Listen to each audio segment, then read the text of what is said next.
can feel weak. I'm always melting in your heat. That I soar like a bird in the wind.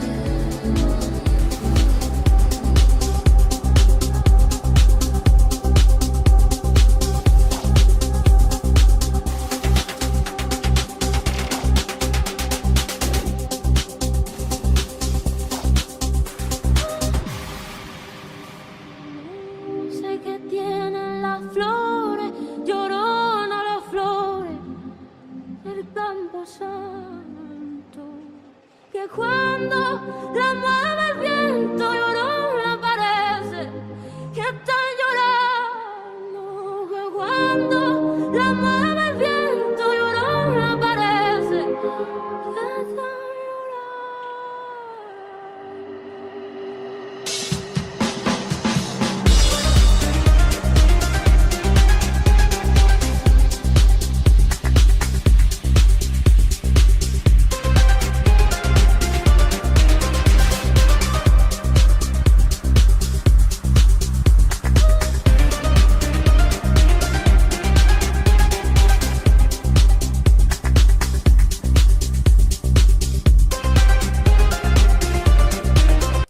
What's up, Bandidos? And we're live. It's Saturday, February 4th, just after 4 p.m., streaming live from the Pacific Northwest, Portland, Oregon. And today we are going to be covering hybrid skill damage builds, which are absolutely amazing in the Division 2. Hopefully you've had a chance to explore this category of builds that are great for both legendary and heroic, solo and group play. And in this stream, we're going to take a look at some of the best. Let's go. You can tell by the way I use my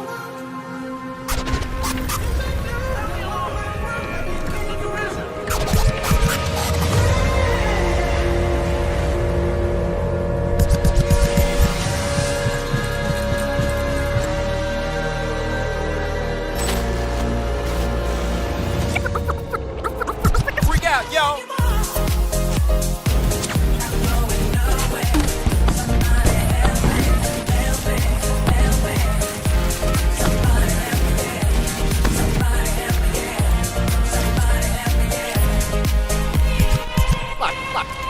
Watch this.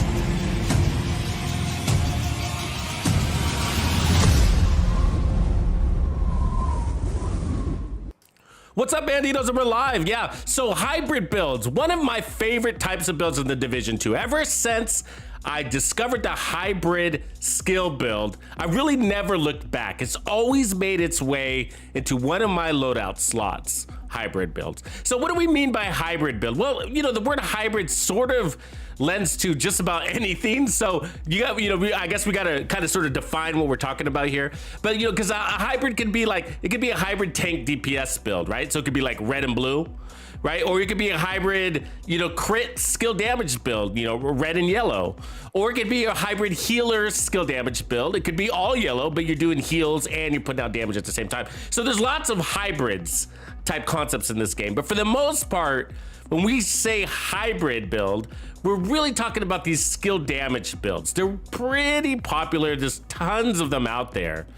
And they really lend to successful gameplay in the Division 2. And so, I mean, like they work for solo legendary, they work for group legendary, heroic anything, directives, no directives, the summit, whatever, right? And so they're really, really flexible, and they add a ton of survivability, and that's because the skills do more than just put out damage.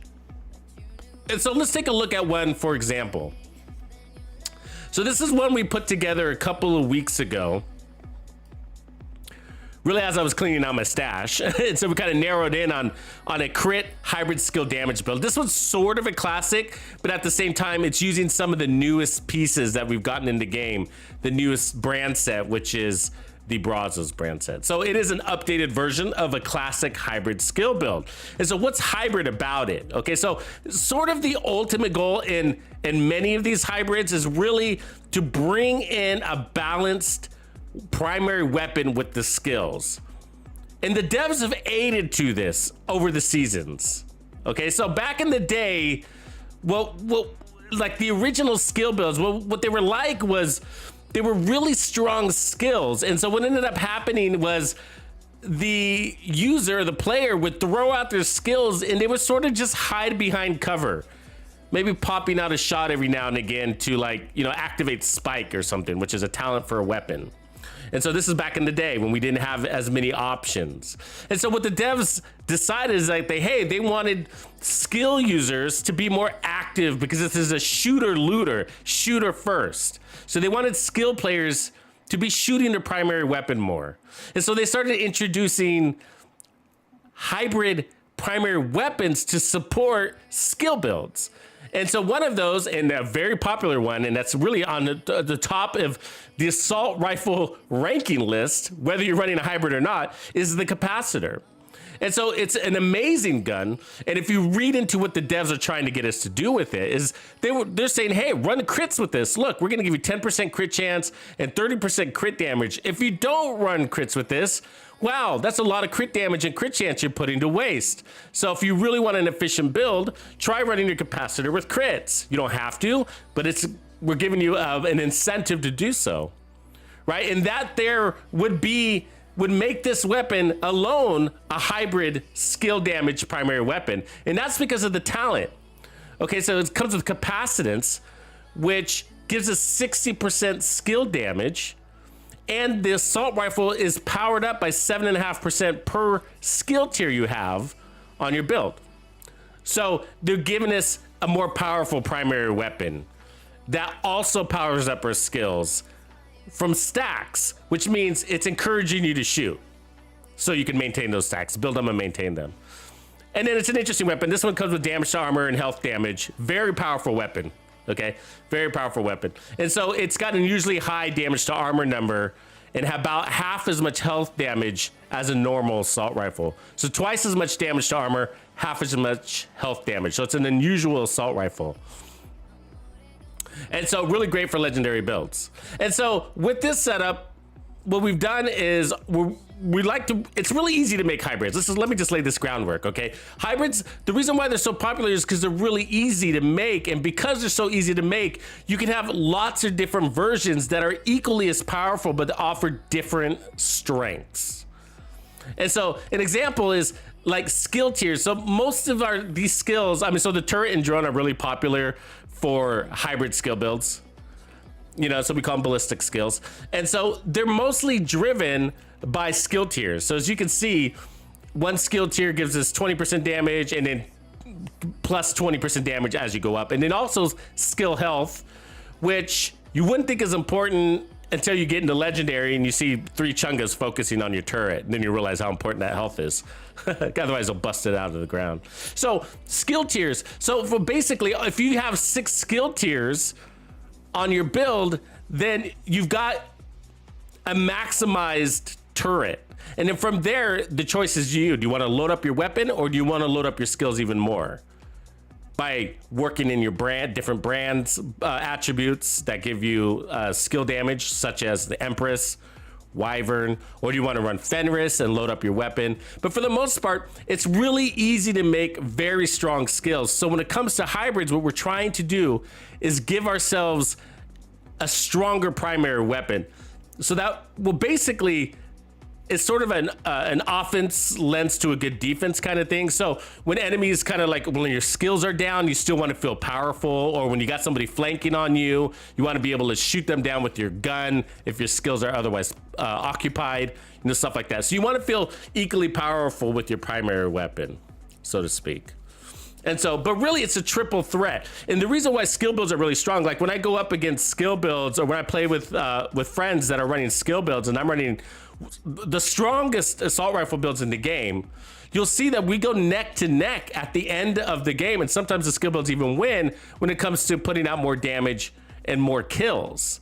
And the reason why is because you got 3 weapons that are always shooting. So even though my assault rifle puts out a higher crit damage or better DPS than maybe all 3 of these skills can do together, the difference is that I get suppressed, I have to reload, and accuracy, right? And so where the drone can hunt and destroy, the turret never has to reload, right? And then I got a primary weapon. So if I'm suppressed, my drone and my turret are shooting still. If my drone goes down, I still have my turret and my primary weapon. If my turret goes down, I still have my drone and my primary weapon. If both my skills go down, I still have my primary weapon. Something is always doing damage.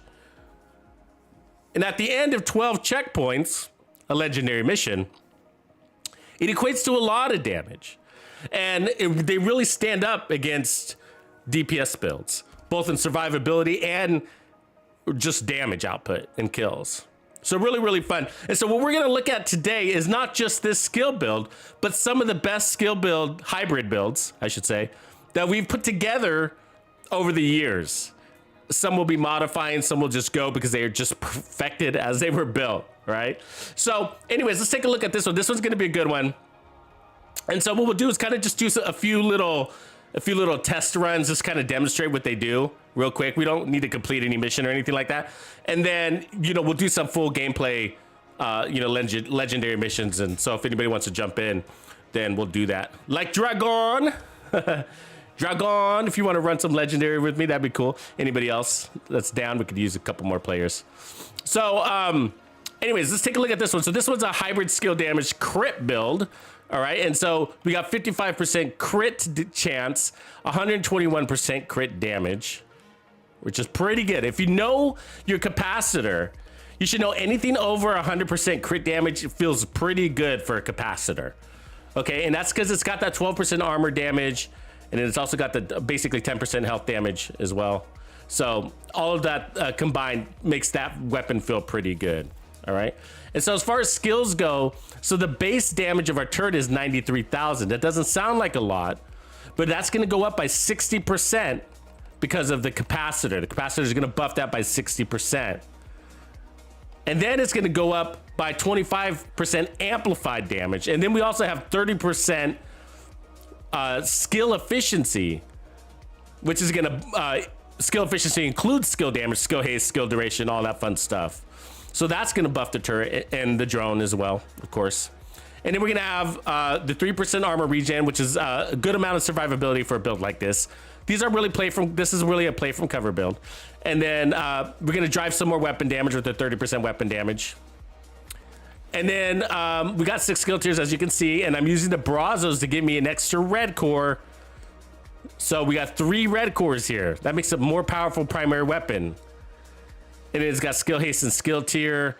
And then we got the Picaro's holster, which is giving us another 15% weapon damage. That's as if we had 4 red cores. So basically, this is an 11 core build, okay? 6 yellow cores, 4 red cores, and then the 30% weapon damage off the backpack is actually like 2 more. So it's really like 12 cores. It's basically like a 12 core build. So yeah, real strong. And so we're running Empress, as you can see, and that gives you skill health, skill damage, and skill efficiency, all really good. And that, you know, tends to help with these legendary builds. You don't have to use 3 pieces of Empress. And I wonder if in the future, if we start dropping less and less Empress, you could also do like Wyvern and 2 pieces of Hannah. But skill efficiency is really good. And so with that skill damage and skill efficiency together is what we're really after here. Because that skill efficiency is giving us more duration, more damage. So running 3 pieces is giving us technically 20% skill damage there. So, yeah. Come on in, Dragon. Come on in, bro. Yeah. I'll just go ahead and let you in there. And so we're going to be making more. So let's just go check this out real quick. And then... we're gonna pop into some others. So I'm just gonna throw some names out there. For those of you that have been following my channel for a while, you're probably familiar with some of these. So we have the Contender to take a look at. We have the Game Over build to take a look at. We have the Perfect Blend to take a look at. So these are all hybrid builds using different gear sets to balance in. And one of them I wanna take a close look at today is the Contender. It's one that we haven't run in a while, and people really like that one. After trying all of them, the Contender is a really good one, especially for group gameplay. So let me show you what this thing could do here. And so, as I'm demonstrating this build, I want to talk loosely about the benefits that skill builds, hybrid builds have that straight DPS builds don't, right? There's more to skills than just damage. And I'm talking about these skills, the drone and the turret. Okay, there's more to them. And so one is their cloaking capabilities. And so when the enemies are more distracted by the drone and the turret, they're basically paying more attention to them than they are us.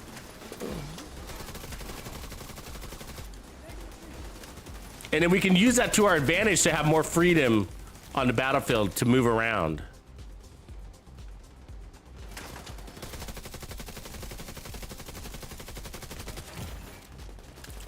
And so a lot of hybrids do have the memento. You don't have to run a memento, but that 30% skill efficiency is pretty undeniable. And also, you know, one of the things a lot of these builds do lack, just like a regular DPS build, is added survivability. And what I mean is like armor on kill, armor regen. And so once we start getting trophies, we're going to start growing our armor regen, our armor pool.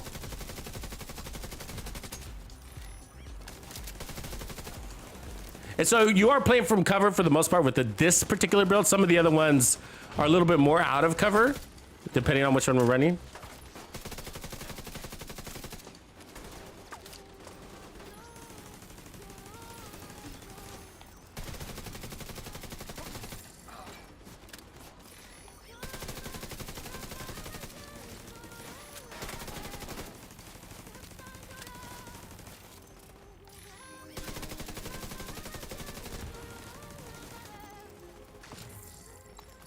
Get some trophies real quick.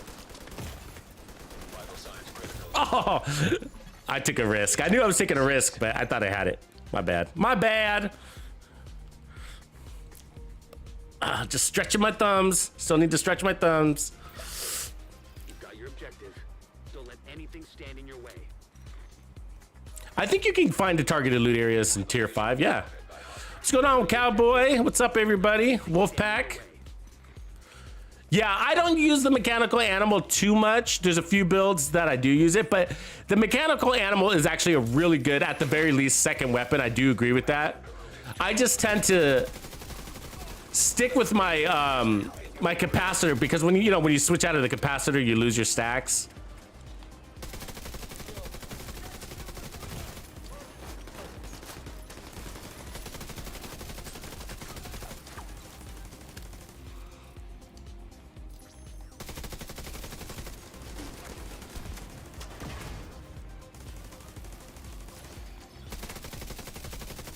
So I like running glass cannon on my play from cover hybrids, like this one here. But if you don't have to, you can also use kinetic momentum. That's fine. But the difference is really kinetic momentum, besides the difference between amplified damage and total damage, kinetic momentum doesn't buff your primary weapon, and glass cannon does. And that's why I choose to go ahead and go for kinetic momentum.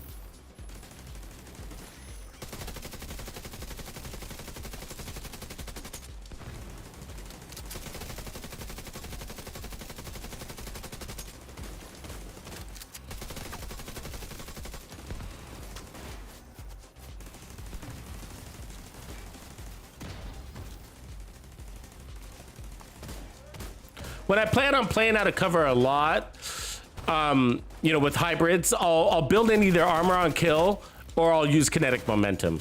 But armor on kill with glass cannon is a nice way to balance it out. Immediate medical assistance needed.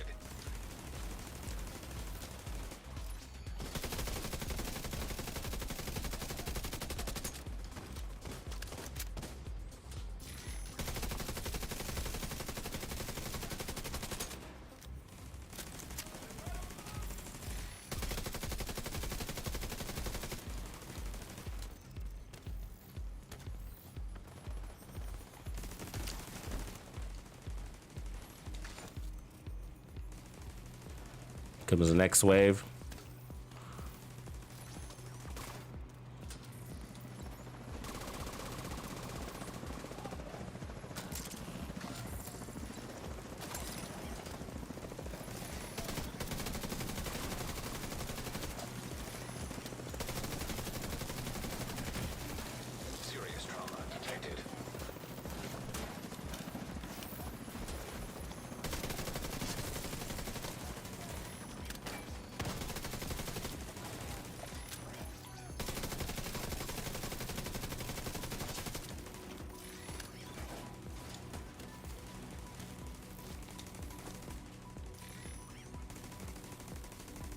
What up, Sebastian? What's going on, brother? No, I've never done the hardcore in the Division 2, but as far as I know, that the reviver works. Probably pretty damn important too. Get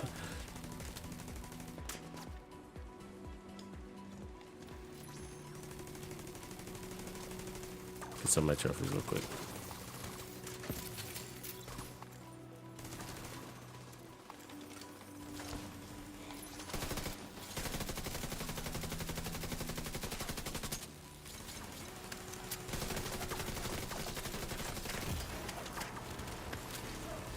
You know, stingers shouldn't be able to reach that far. That's bullshit.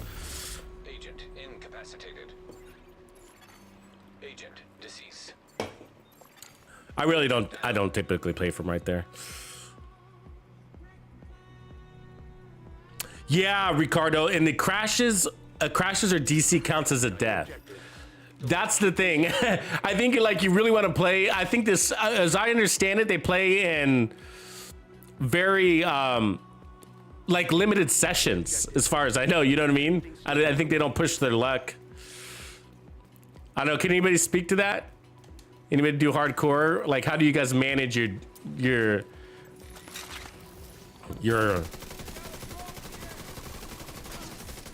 game progress as far as like bugs and crashes and shit like that?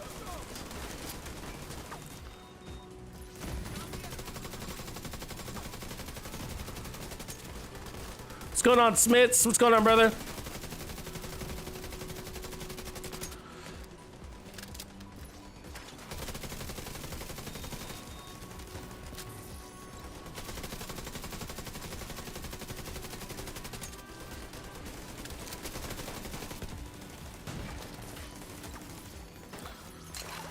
Yeah, so, you know, for me, like, I really like having armor on kill on these builds because we really are doing a lot of killing. You know what I mean? Like, if you're noticing, I mean, look at all those trophies drop. We really are doing a lot of killing.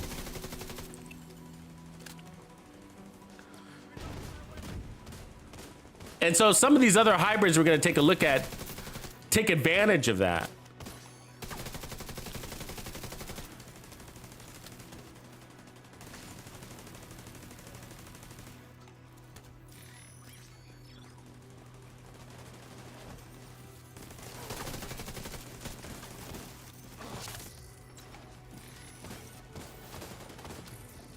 I'm going in like a maniac. You're not supposed to do this kind of stuff, guys. But what I'm gonna do is play into my trophies here. So grab my trophies, it's like an overcharge. They're coming.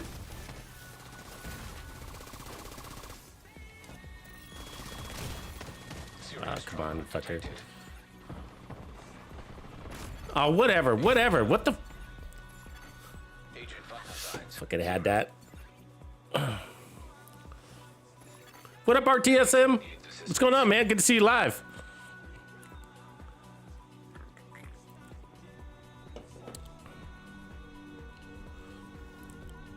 Yeah, no, but it's cool that you're starting that right away, man. I think that's a cool way to do it.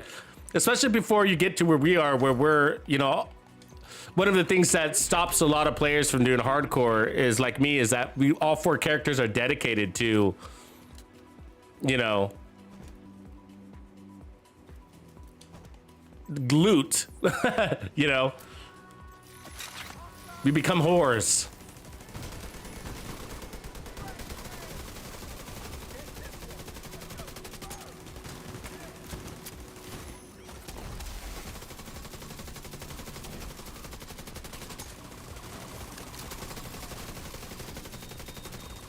So I like to get rid of the tanks right away because they hold the real estate down and keep you from moving about. And I like to press, even at my own peril.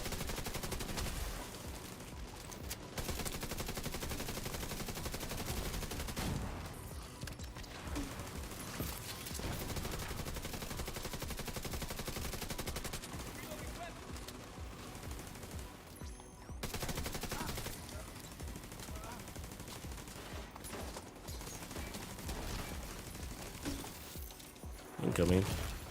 Guess he saw me coming, huh? Fuck.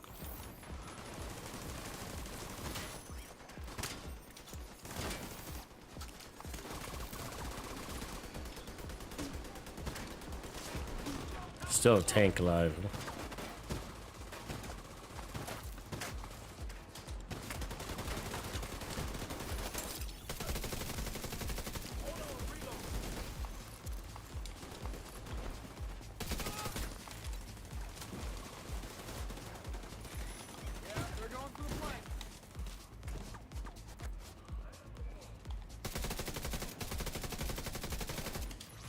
Fucking guy. I hate when they go up there, man. So annoying.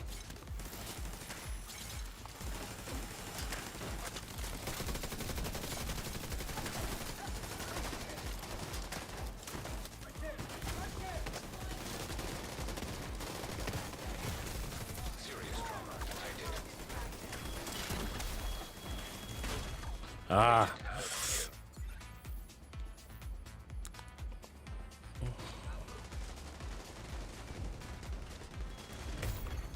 Agent killed.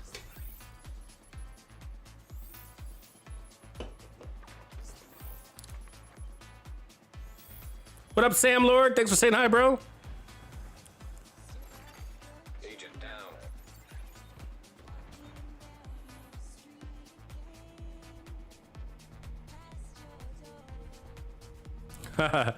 The RNG, it'll pay out, man. It'll pay out.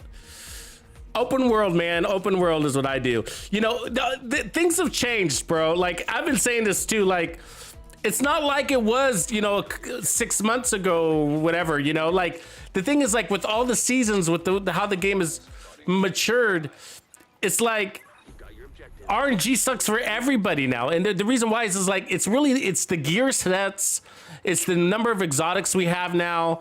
You know what I mean? We didn't used to have all as much. And so when you were looking for something specific, it was sort of easier to get. Now there's just so much shit you have to sort through, you know? Or work against. Like, you know, like the exotics, you know what I mean? Like if you're like, oh, I really want to get like the Memento exotic or something. Like now it's just like, there's so many exotics in the pool now. You know, it's like, it makes it tough to get a specific exotic. They got to account for that now, you know? Like the map RNG sucks too. You're like, hey, I really want to focus on, let's say, you know, Foundry Bulwark today. Or I need to farm Foundry Bulwark, but because of, damn it. But because of the, how much green loot or gear sets we have now, it makes it really hard, right? Because you like might not see that gear set for a while.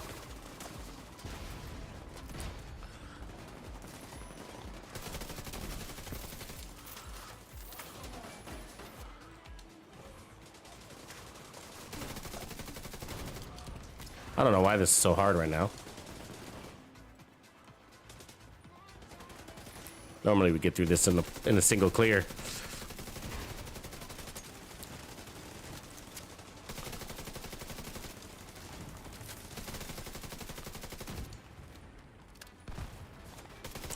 That fucking guy. Engineer's hiding all the way in the back, man. And then this tank goes back there, gets itself healed.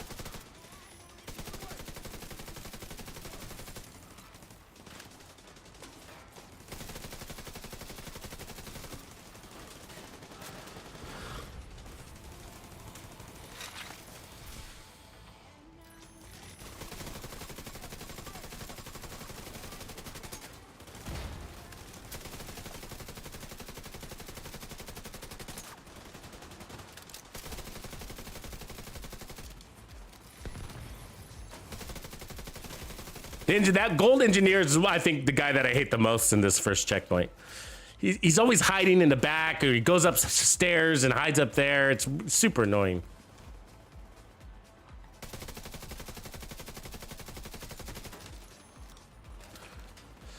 And you know, engineers are actually really rough on your skills. You got to get rid of them because they'll beat the hell out of your skills. You know, with their shotguns, they got these shotguns, and they do some serious damage against skills.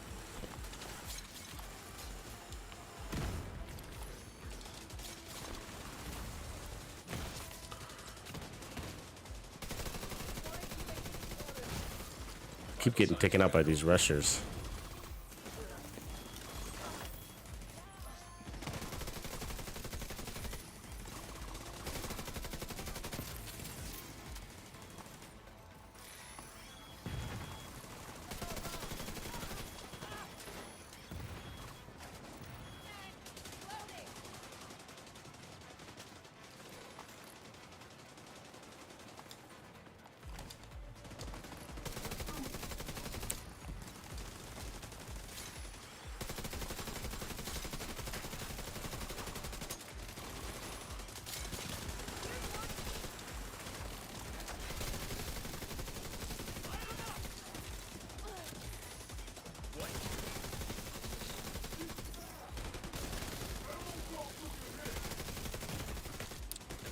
Hey, what the fuck are you doing up here, dude?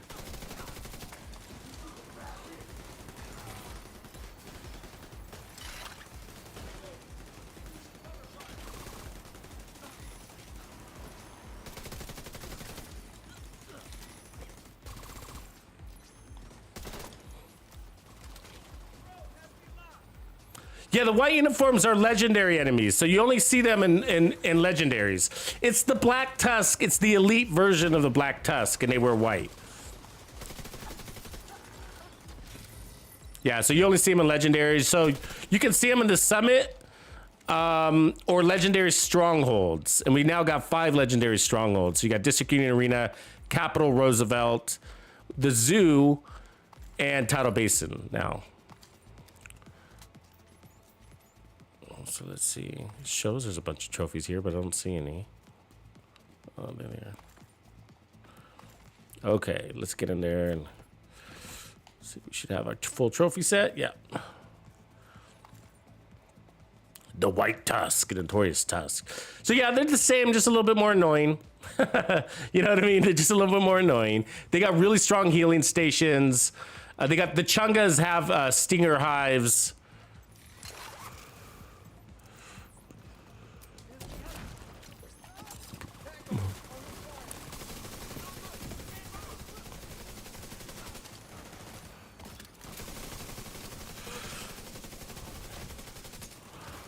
Good riot foam check there by my man.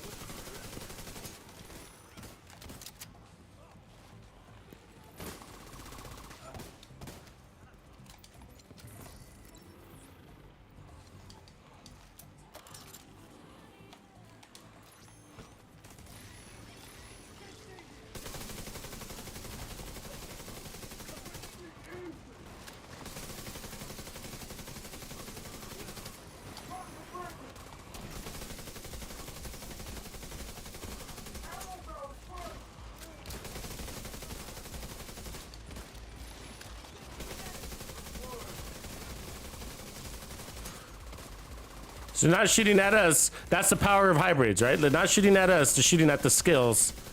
And that allows you to stay out of cover shooting more, like you see me doing right here.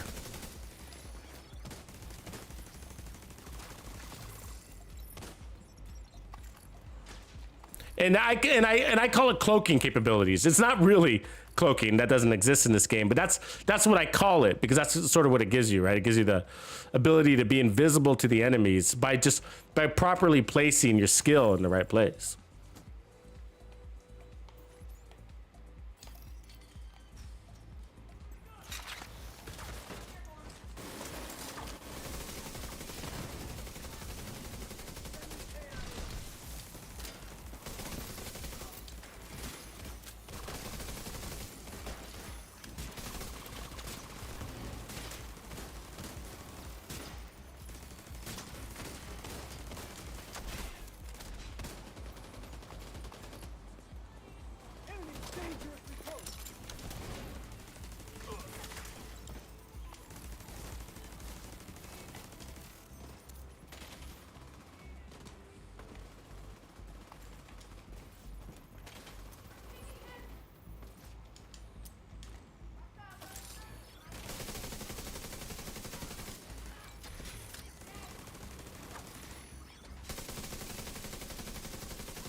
Good job, V-Jack.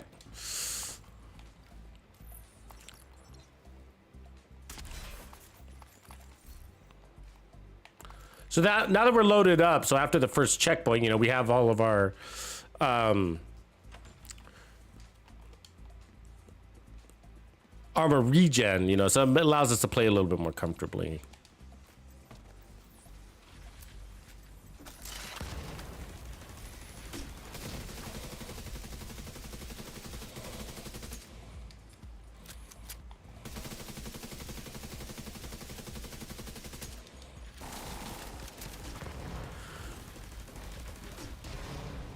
Yeah, so I'm sure you guys all know by now we got the delay. If that's a see the chatter going on about that. Yeah, season 11's a little bit delayed.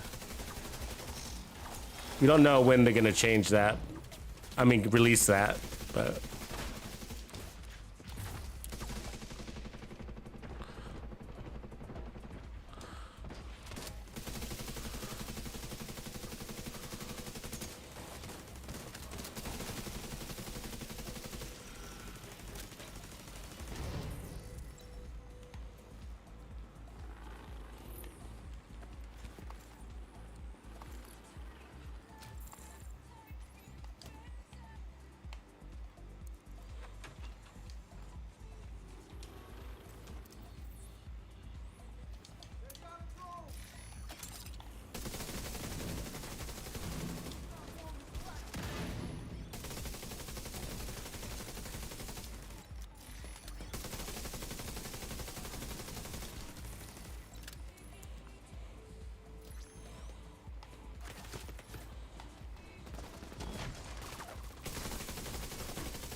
Come the hounds.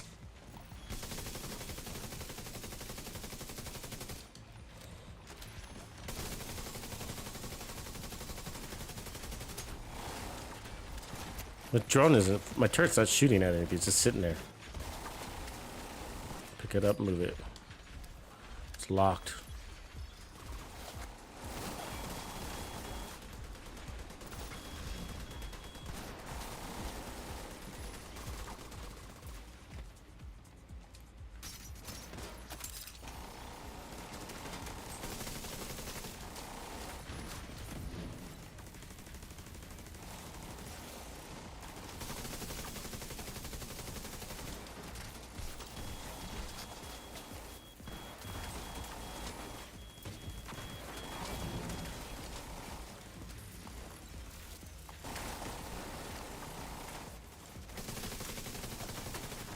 Oh, sniped hard.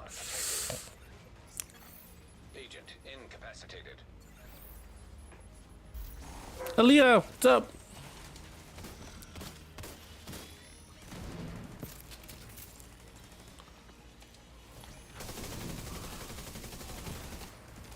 Oh god, that sniper dog's got a fucking bone on me. God damn it. Thought it was dead.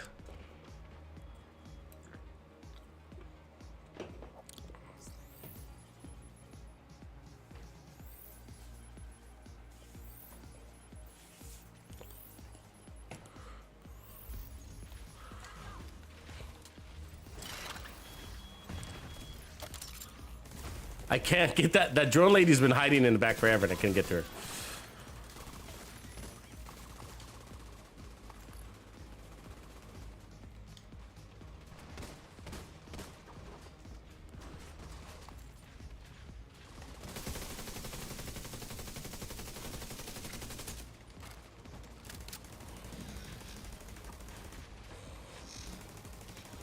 What up, Guy Jordan? What's going on, bro?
Oh, whatever. Whatever. What up, Damon? I'm glad you made it, though. I know on the Saturday night streams, I kind of do them kind of late. I mean, it's not late here. It's almost 5 p.m. my time. But... And then during the week, I try to do them a little bit earlier. All right, so that was just a quick demonstration. VL Jack, let's reset. I'm gonna put on a different build now. This one runs, I just gotta say, it just runs pretty classic. You know what I mean? It's not very eccentric, right? It's just a really good hybrid skill build. It does what it does. It's got crits, it's got skill damage, it's strong all across the board. As you can see, the damage is way off the charts. That's some sort of visual glitch. It's not supposed to look like that. The damage numbers, they're not supposed to be negative 500 million, whatever. So anyways, I don't know what the damage is at the moment, but it's not negative. Anyways, so really good build, very classic. This is just a classic one. A lot of people are running some sort of version of this hybrid build. That's what I mean by classic. That's what I mean by non-eccentric. Let's go back to the White House real quick and let's slap a different version together. Something a little more eccentric. Eccentric. Juhani's in Finland? I didn't know you were in Finland, Juhani.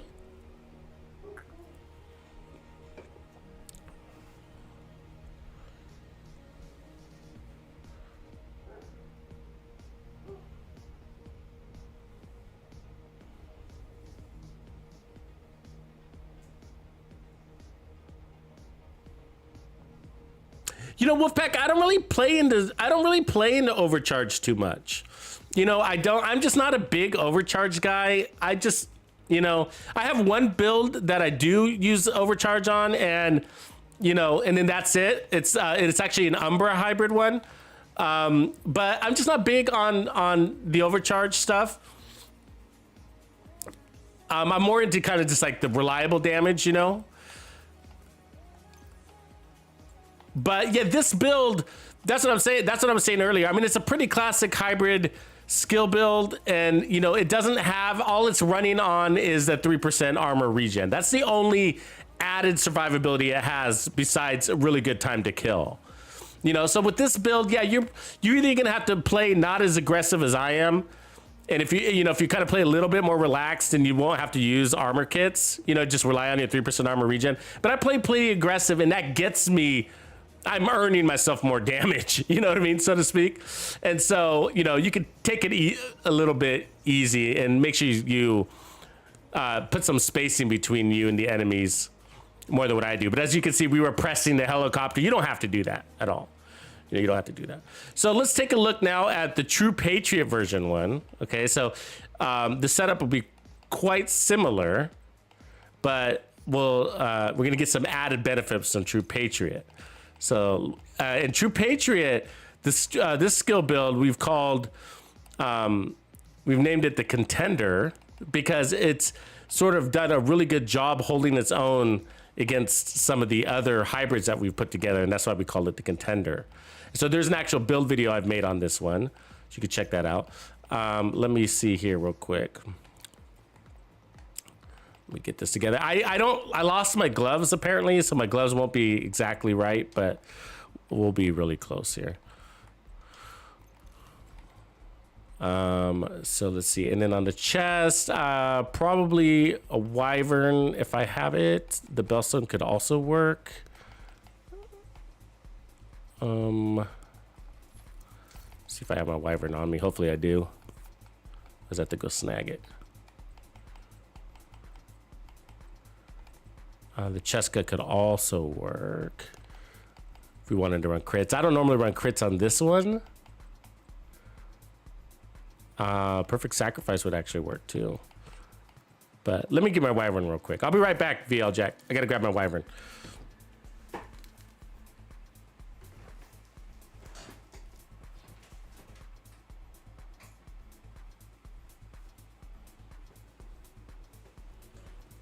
Which legendary is my favorite? That's a good question.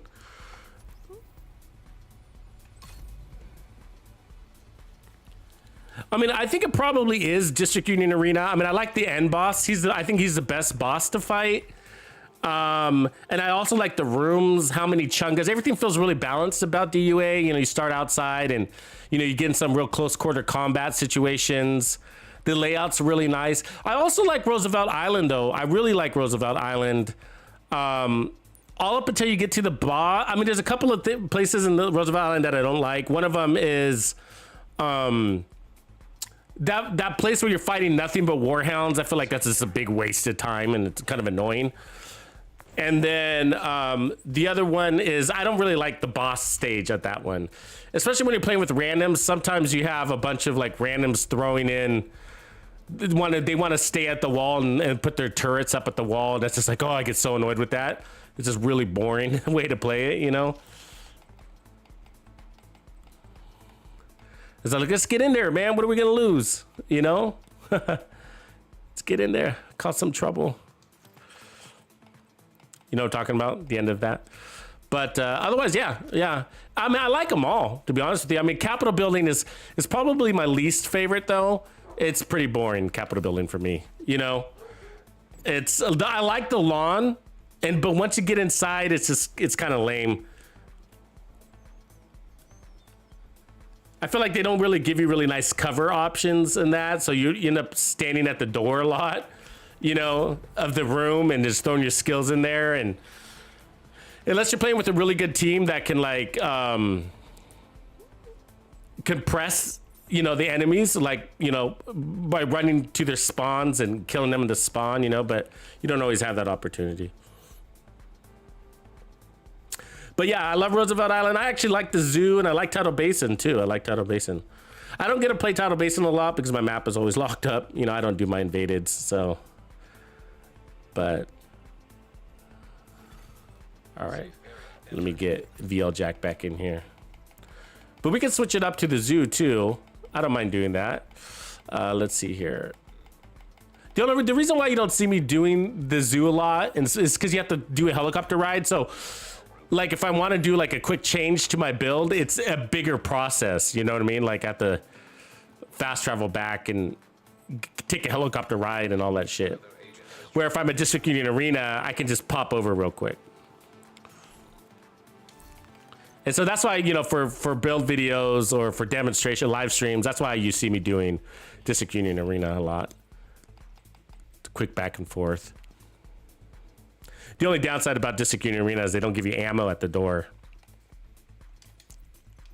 Okay, let's load this up real quick. We're almost done. Let's just take a second to put this together.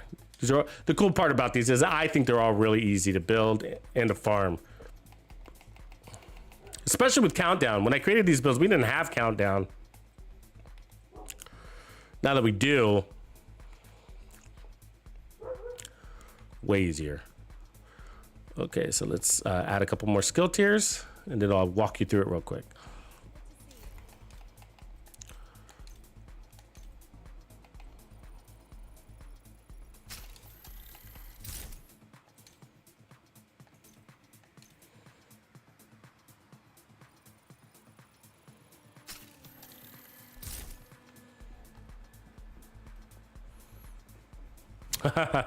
Riddler, you're funny, man. Okay, so let's take a look. So this was on repair skills. This should be on damage. So let's get that. And then we got assault rifles.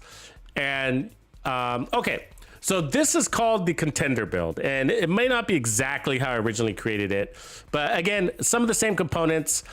We got the capacitor, same 60% weapon damage. It's an assault rifle, works really well. And then the memento for all the same reasons, but the skill efficiency, bonus armor, weapon damage, right? But now we got the True Patriot. And so what's really unique about the True Patriot is we're gonna have a bigger magazine size on our assault rifle, so 53. That's a big help, okay? Because this assault rifle is really, really powerful. The only downside to this assault rifle is it's normally got 40 rounds in the mag. And so we now have a bigger mag. That is absolutely amazing for this gun. And then on top of that, we get the red, white, and blue buff. What's unique about this hybrid build is that red, white, and blue buffs, it's a debuff to the enemy, which means everybody benefits. All your teammates benefit and your skills benefit. So for example, the red amplifies the damage the enemy takes by 8%. That's 8% amplified damage for each of your skills, for your assault rifle, and your allies. Really unique. This is an amazing group hybrid skill damage build. And then white is it gives you some regen, and then blue decreases the amount of damage that you take from that enemy. And then when they die with full flag set up, they blow up. Otherwise, everything's the same. We're not running a crits on this one, so we're loading up our skills with even more damage. Okay, and then I'm running a wyvern chest piece, got a little bit of armor regen, skill damaged up. And then I got protection from elites. Again, because we're not running skills. But if you wanted to put a skill haste there, you could. It's not going to be that helpful, though, because you're going to have 30% skill efficiency. And that's enough skill haste for you. And so otherwise, everything's pretty yellow. It's not super gold. Now, this glove is a mistake, so you know. So I just don't have another option here. It doesn't have to be red. We could put a blue core there if we wanted to, but, you know, it's fine either way. And then we have 105,000 is our base damage here. And of course, that's going to get 60% buff. And then we're going to have the glass cannon buff. And we're going to have the backpack 30% skill efficiency buff. Let's go check that out. Let's go. Let me show you what this bad boy can do. Where should we go, VL Jack? You got any preferences? Should we go to the zoo? Should we fast travel to the zoo just to show?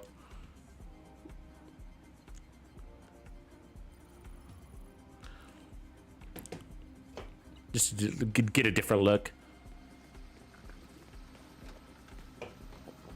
Yeah, and all these builds work for heroic, by the way, but they're tuned for legendary.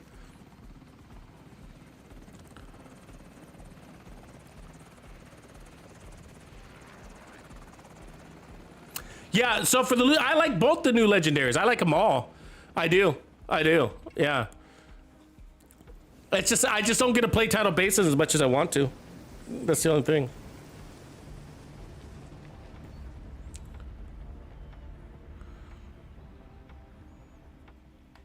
All right, so let's see here. So if you want to move around a little bit more, then you'd probably want to make this a blue core. So, you know, this extra one. So, but I just kept it as red. It's the same but different. I'm big into sniper builds, Snicknet. You're going to see a bunch of them here in the future. All right, VL Jack, you ready? Let's roll. You've got your objective. Again, we might not finish this. I just want to demonstrate. Hey, I don't remember that body being there. Demonstrate the build, and then we can work through, because I got quite a few hybrids that I want to showcase you guys and tell you why you would want to run this one versus a different one.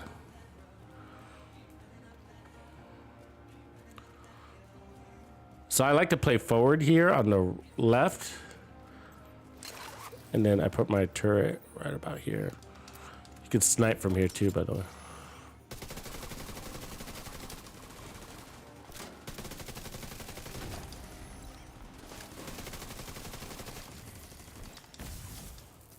Whatever with that.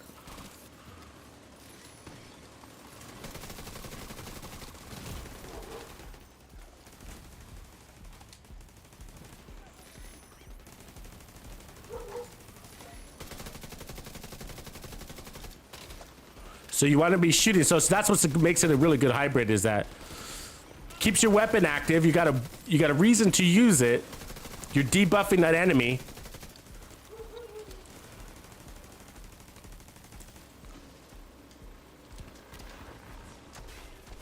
Oh shit. Rusher.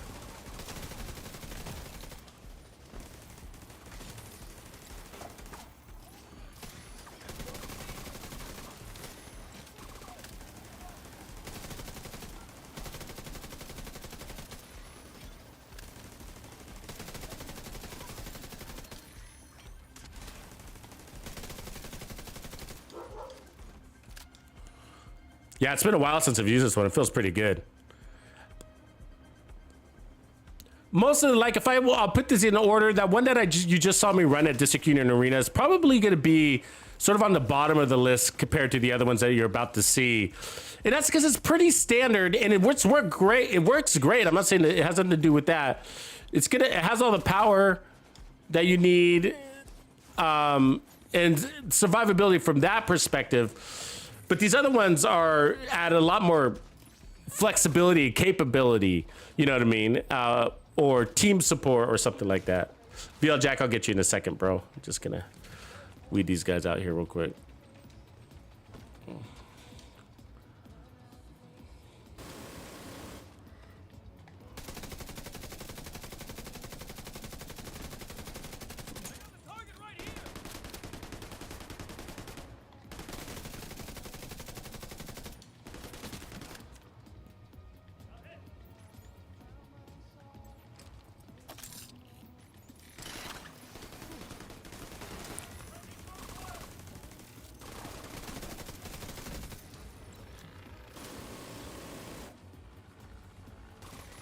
I don't know where VL Jack is. I can't see him.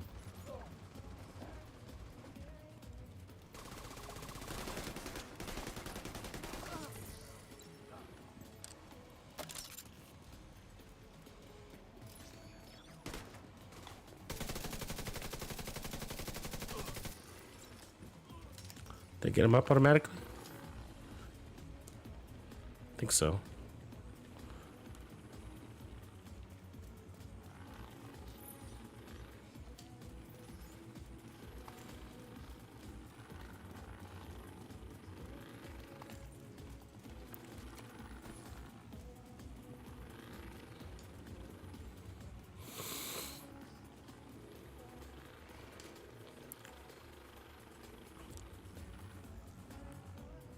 All right, let's rock. Let's swing right.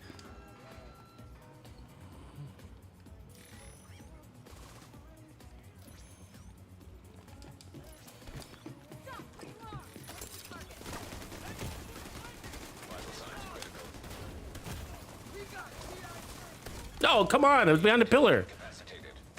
Oh, screw you. Our shotgun can wrap around pillars. All right, whatever. Agent down. Yeah, Manny, I got another one coming too, man. I ran a DPS tank yesterday that I also like. It's a different setup. Don't let anything stand in your way. Oh, my armor's killing me. But yeah, glad you're digging that one, man. That's cool.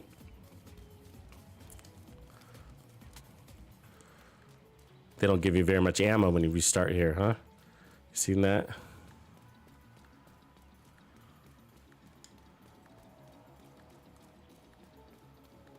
Mostly because there's cover and there's a spawn door on the left.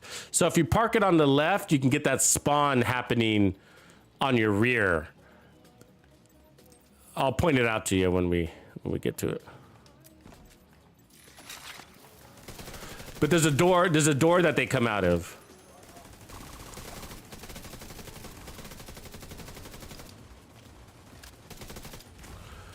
There's a couple of doors, of course. There's a door on the right, but they come out right away on the door on the right. And then there's a door underneath the stairs that they come out of last. And then there's a door all the way to the left-hand side. And so if you decide to go left on the stairs and park it by the benches down there, there's some benches, concrete benches, then what could happen is the enemies will spawn behind you. But if you got a good squad and you could just stand in front of that door opens, you can kill them right when they come out. You got to have the manpower, I mean the coverage, to be able to do that.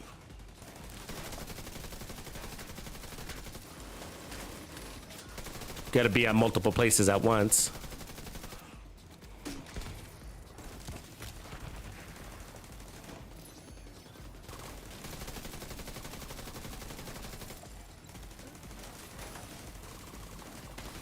Oh shit.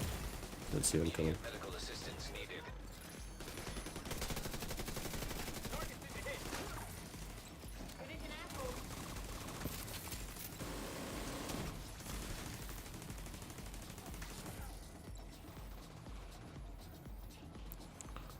I think we're almost done here.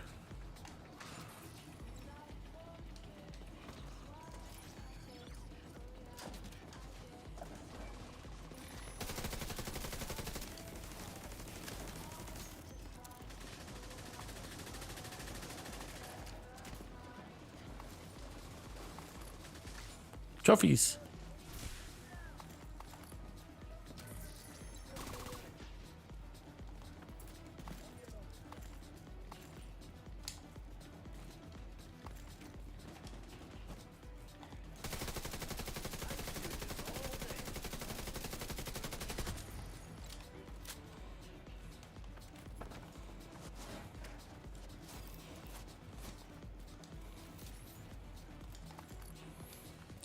Yeah, I got too rambunctious on that last run ran out there. It's been a while since I've done this one. I don't really remember my pace here. Yeah, I'll try to put it out tomorrow if I can, Manny. If not, Monday morning. It's effing shreds. I'll just tell you that. It was really fun to run it yesterday.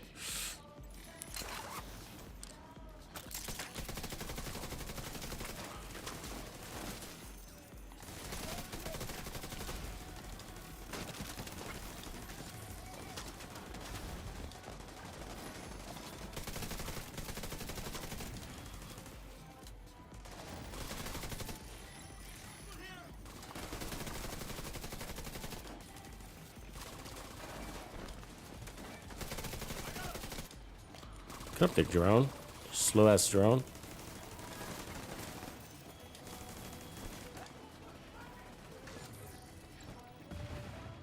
So there's a door on the left, reveal jacket. I'll show you here in a second. So back, let's see where can I see it. Back. There it is. There's that door back there. That they come out of that door too.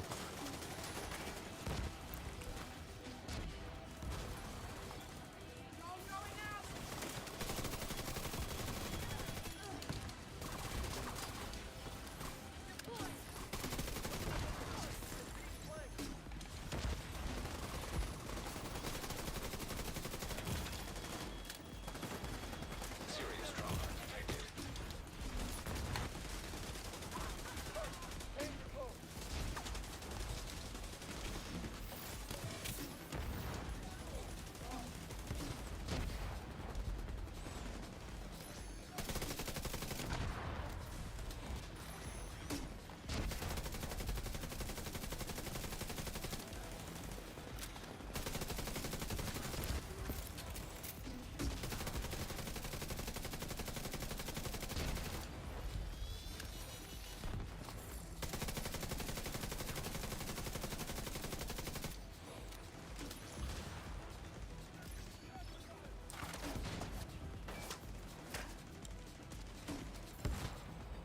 Yeah, it's the Umber one, exactly.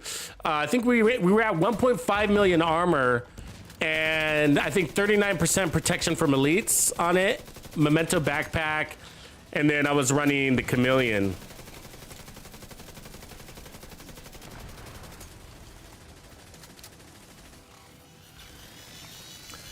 You know, it's a fun build. You know, you got a good build when you like, when you wake up the next day thinking about it. You know, I almost wanted to start this stream with that build, that tank DPS build using Umbra, because it was so much fun to use. You know, that's what it's all about, isn't it? You know what I mean? Fun. It's fun because it's effective. So that's part of the equation. You know, it's fun because it's working, and then you know, when it suits your gameplay style, allows you to go fast. You kind of get energized by the build. So here we got Chungas and Rushers. There'll be a medic in here. So we got to sort of play but to our size a little bit.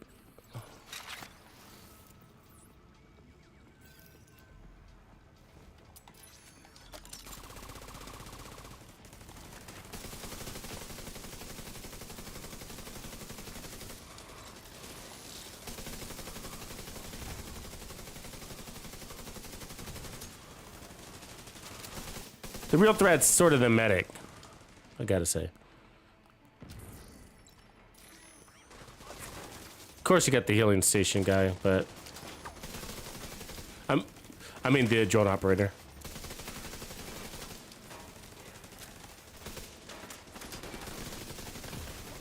Vital signs critical.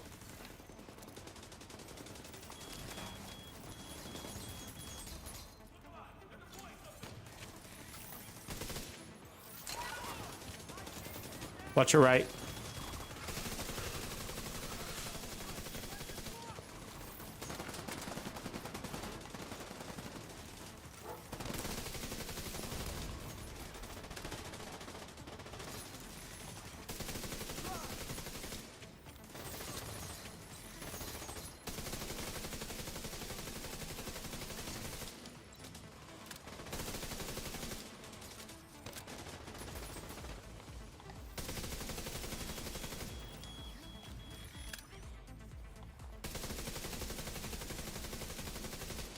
Grab my turret.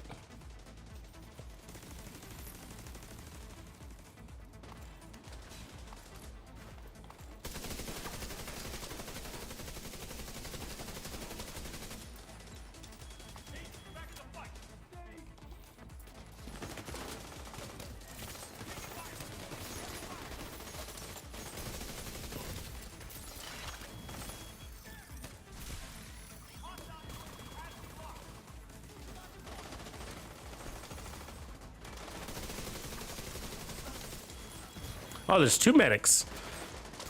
I don't remember that.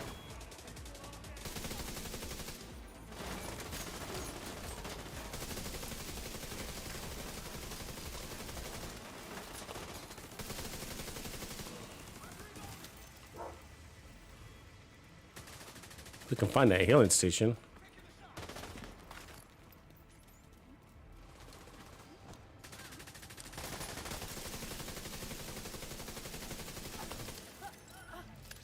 There it is, I think. Oh no, that's not it.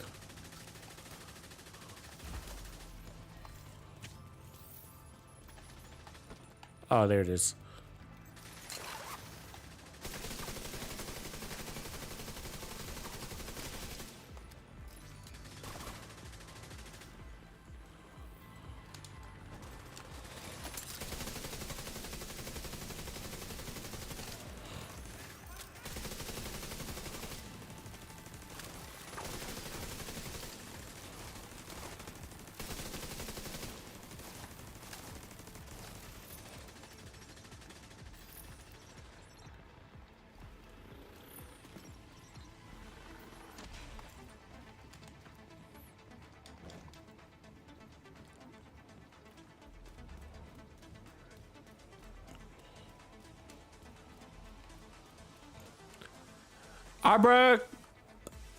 Abracadabra. What's up, man?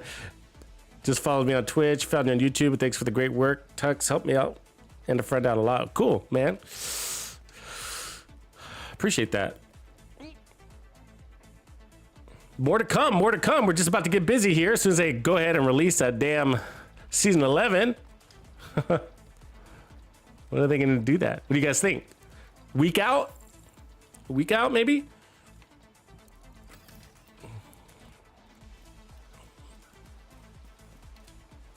Where do we want to fight this from? Up there?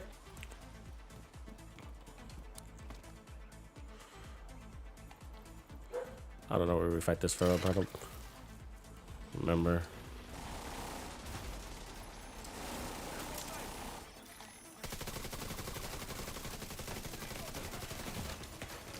Oh, God damn it.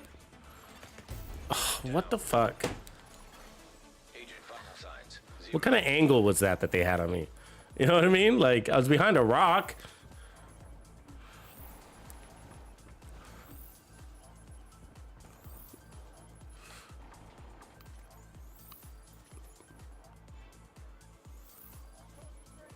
What up, Dark Knight? Oh yeah, DPS skill build, yeah. That's sort of where we were running originally. Shit. Ah, fuck.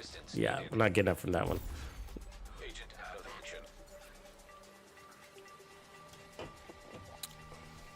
Yeah, and Manny, we've done a striker one too. A striker one is really fun. That's the one we call the perfect blend, where you use a striker set and flip it to a skill build. It works really good too. Different so all of these have a little bit of a different thing. So like I said, this one is, you know, catering more towards like a team setup by powering everybody up with that amplified damage or whatever. Let's make sure to delete a couple things here. What up, man, boy?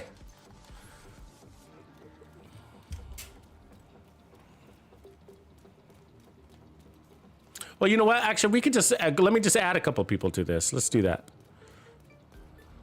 Let me do that real quick.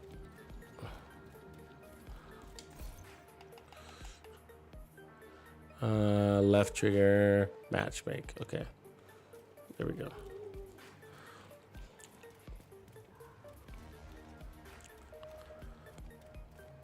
Yeah, so we're showcasing different hybrids. So this is the second one here. This is the True Patriot hybrid that we call the Contender.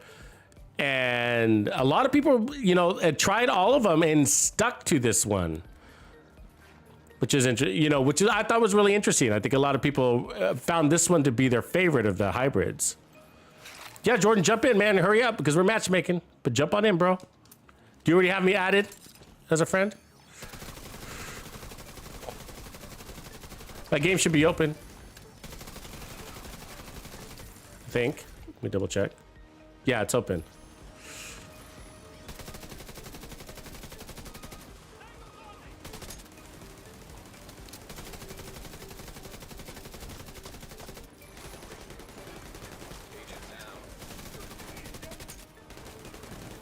I got him.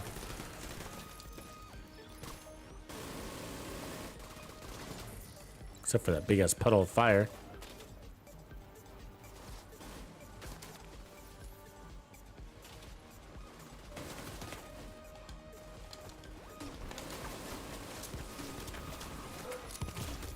Serious trauma detected.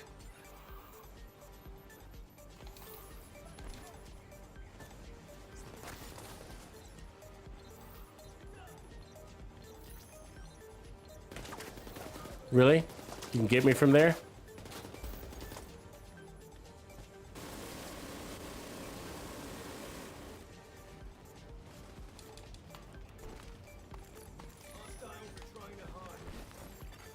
Another agent is now in your group.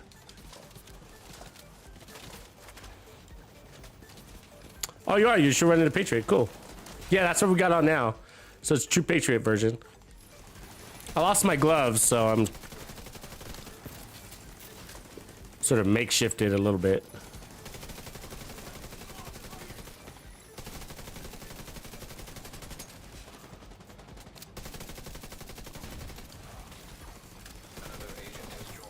There's Guy Jordan, right on. And we got Lebanon, probably from the matchmake.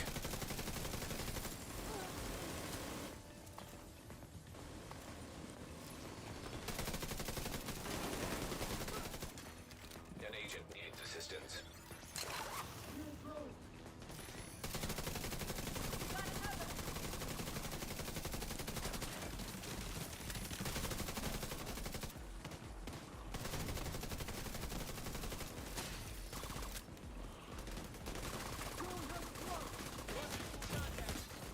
Immediate medical assistance needed.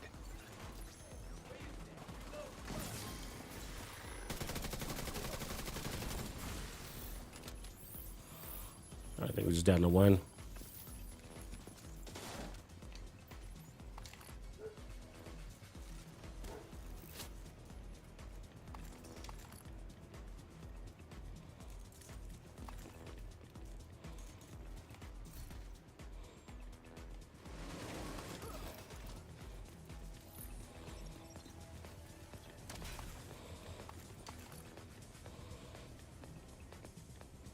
Konstantinos, what up, man? Yeah, this one's got a little protection from elites too. The game over build is the one I think you're talking about, and we're going to showcase that one. The game over build is the Foundry Bulwark one. Also, that one's insane. That one's probably like one of the most insane ones you can play. And I love introducing it to all levels of players in the Division 2. All right, let's rock.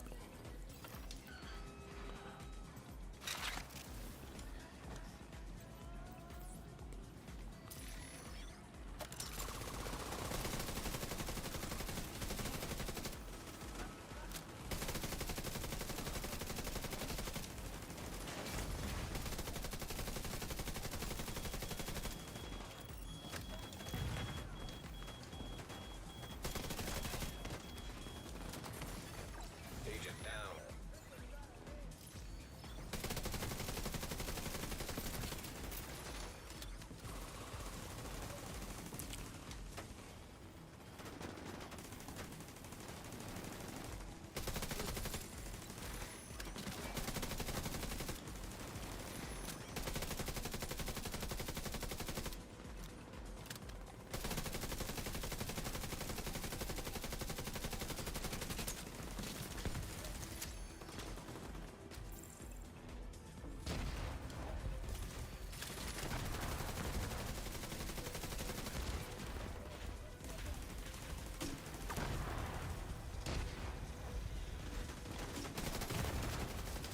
Fucking Warhound. An agent needs assistance.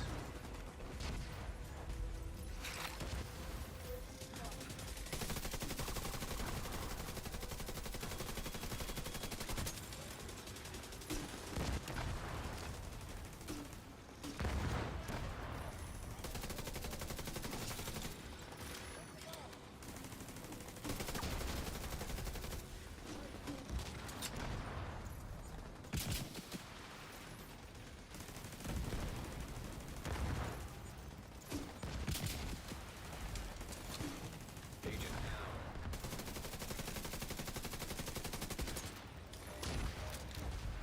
They got you, Viola.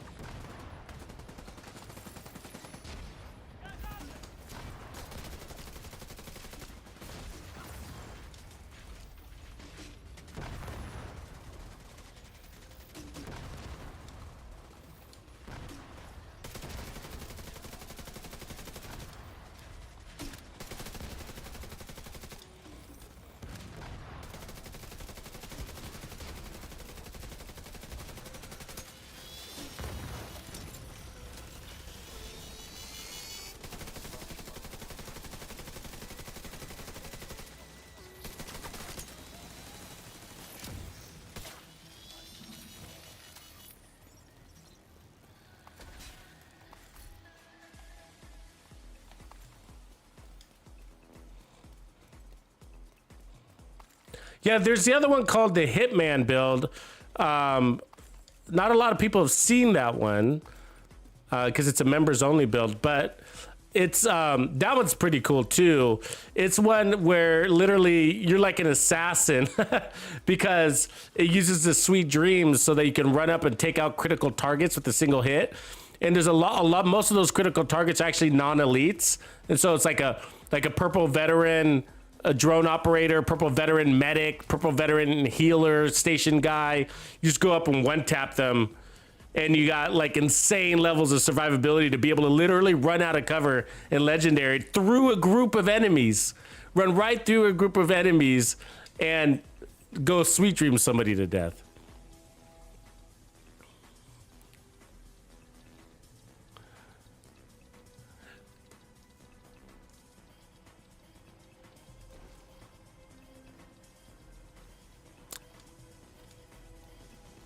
Hey Tony, yeah, it's worth farming the foundry pieces. Yeah, for sure. It's not hard, man, at all.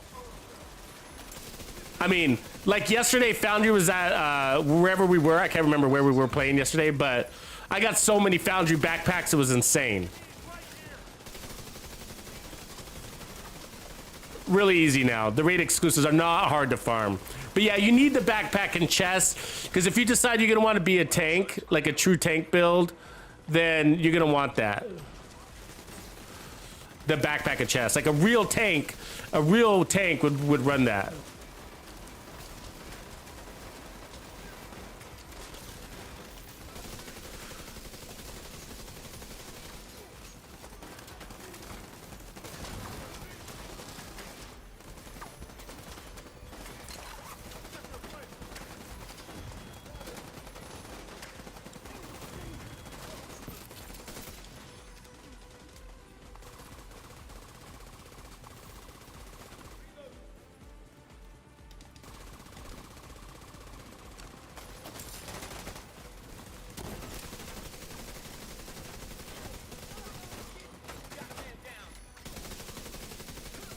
Yeah, and the Foundry tank is really no joke, man. The Foundry tank build is like, it's the only tank build you really need. It's easy to build now. It's even easier now that you have access to the pieces, and you really don't need anything else. You just don't. It's the tank of all tanks. And then you put that chest piece and the backpack with it. Oh.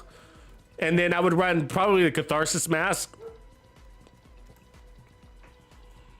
And then, or, you know, even the Sawyer's knee pad so you don't get staggered by explosions is also a really good way to go.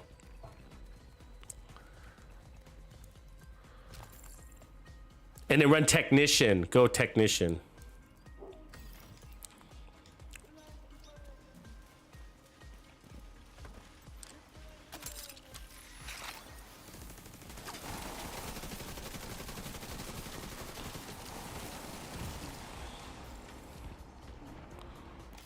fucking grenadier. God damn him.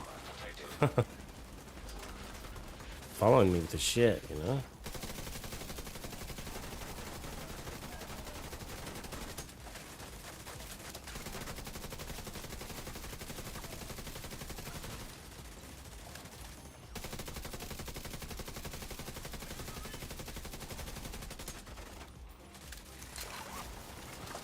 Just gonna have to watch your flank here.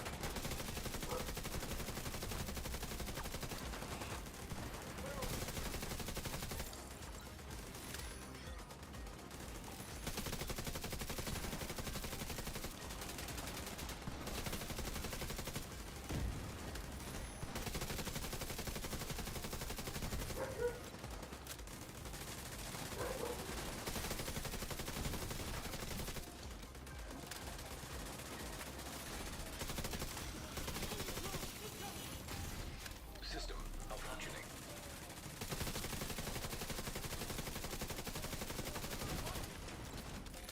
Lots of trophies laying out there for us, huh?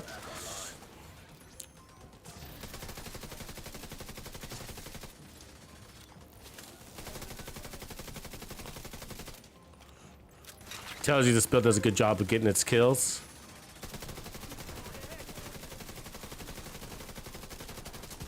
Oh, or taking a grenade to the face.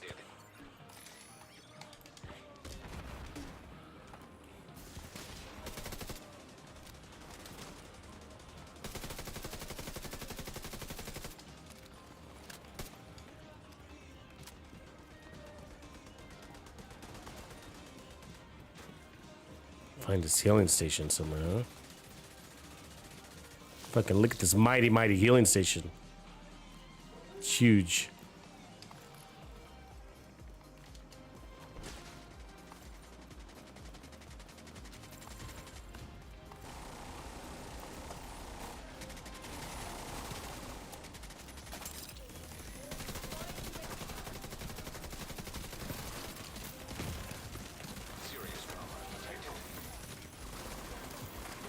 How'd that guy get behind us? Hey, they don't normally spawn back there. What the fuck? Agent killed. Don't they spawn at that? Doesn't he come out the door? Or did I forget about that spawn? Oh my god. Agent down. I swear that they spawned, they come out of that door we were facing. That's weird. I don't remember Chunka coming back there. It's been a while since I've done this mission.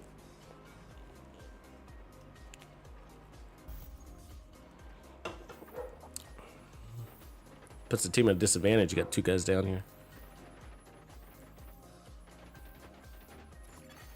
An agent needs assistance.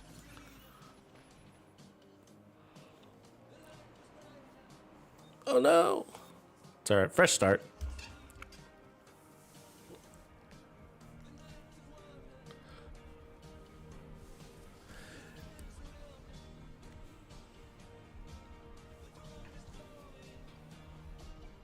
You've got your objective. Don't let anything stand in your way. See if anybody wants these pieces. See if we got anything worth sharing real quick. Oh, it's all crap so far. Yeah, all crap.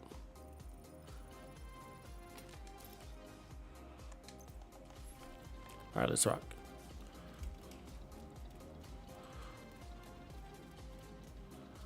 Yeah, I need to make one too. I probably will soon. I think also because new players need to see these tank builds, and we got a lot of new players right now. And Has disconnected.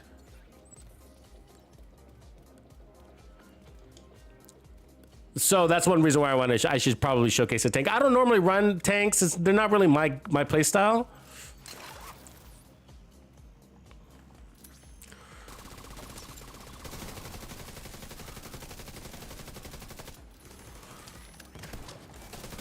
You know what I mean? Like tank, pistol tank, you know what I mean? Kind of thing.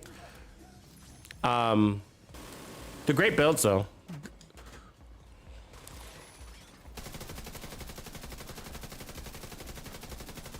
There's a way to tank, and I feel like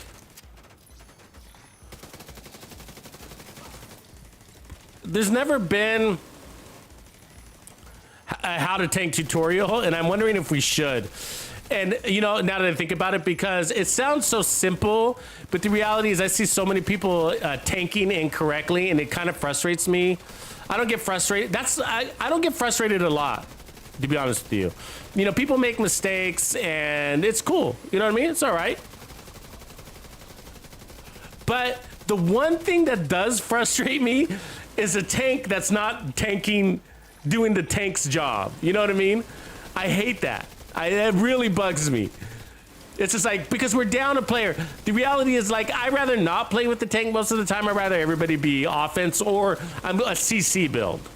I'd rather have a CC build instead of a tank. You know what I mean? I'd rather have a CC build instead of a tank. And so, but fine, if somebody's running a tank build, that's fine. Tank builds are great. They can be huge team assets. They really are. If they're tanking correctly. And what I mean by tanking correctly is that they should be taking damage so you don't have to, so you don't take damage, right? Basically, they should be between you and the enemies. And so what I mean is, like, when I see a tank doing something incorrectly, is they'll go run across the map and chase some enemy down, or, you know, whatever. And then they're gone for the whole time over there. You know, see you later. They're sitting there spending 10 minutes on that one checkpoint trying to kill a non-elite with their not very powerful pistol. You know what I'm saying? And so it's sort of like, no, we got the firepower, you know? And the other thing what happens is they'll go to a spawn and they'll be like, yeah, I'm tanky, so I'm gonna go jump in front of that spawn door. Great, but what ends up happening is you send the whole spawn over to your allies, and then the allies are taking damage, right? And then because these guys are pressing very aggressively, right? And it's not that we don't have the DPS, but we're suppressed because they're charging, basically. They're like, charge, right? And so because they're charging, we're suppressed.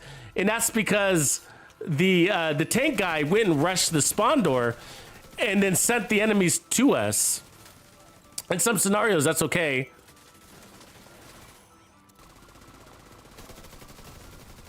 And in some scenarios, and many legendary scenarios, your team can get overrun.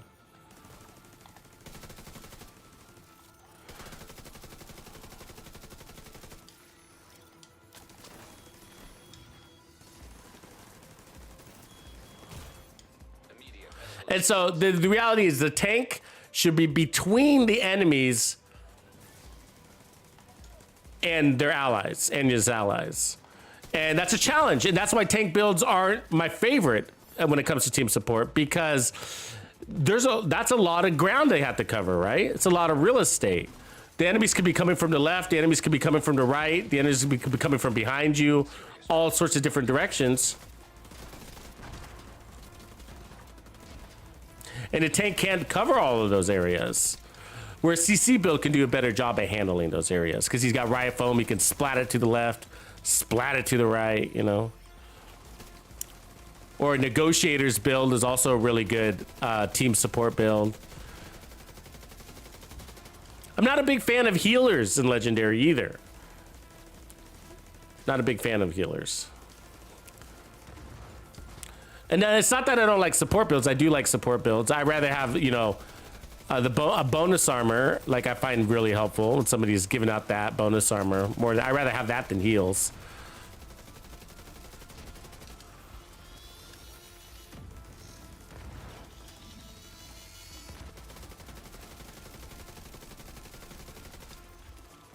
Let me kick this extra guy. I don't think he's coming back. An agent has left your group. An agent has reconnected. Yeah, so I have no problem with tanks, even though I'd rather have a CC build. But if we do have a tank, then it's just sort of like, hey, don't abandon your team. Keep it close. You should be close to us. Like, you know, 10 feet ahead of us, 3 meters ahead of us. In between us and the enemy, you know, so that we can stay out of cover and shoot, and so that we're not suppressed and we're not taking damage. Oh, Swag King in house, right on Swag. You know what I mean? And so, and when the tank takes off and he's gone and he's pieced out, and then you go down, you die, you know, it's his job to pick you up and he's nowhere around. So he's got to come all the way back. And then he ends up dying on his journey back because he's got to turn his back to the enemy in order to get back to you. Right. And so, you know, and so he ends up dying on his way back because he's so far away, you know. Anyways, but tanking's not that hard, but that's the only, I think the only real rule to it is, you know, keep it close.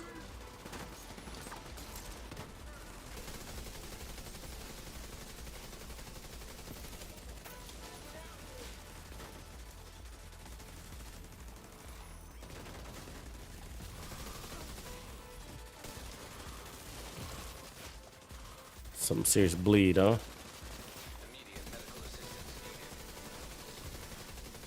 And he's out of range of my turret.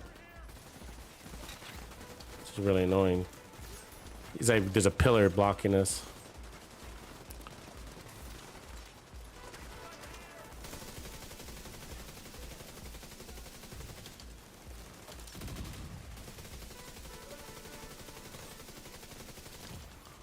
Vital signs critical.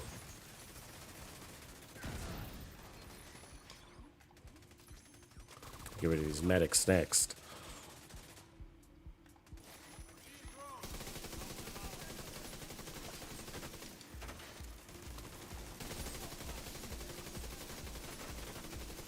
Yeah, so I find CC builds are usually the most helpful out of anything. More helpful than a medic, more helpful than a tank.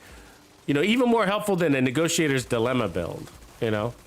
You got a good CC guy on your team, it's like he rifles everybody still and you just blast them. Pulses the dogs, you know, whatever. Some of my favorites.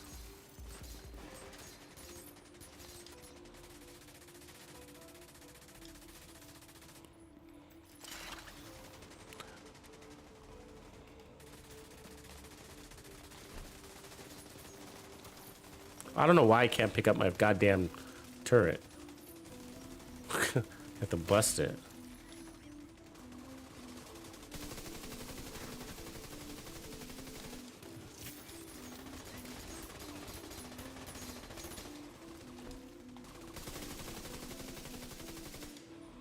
I see the...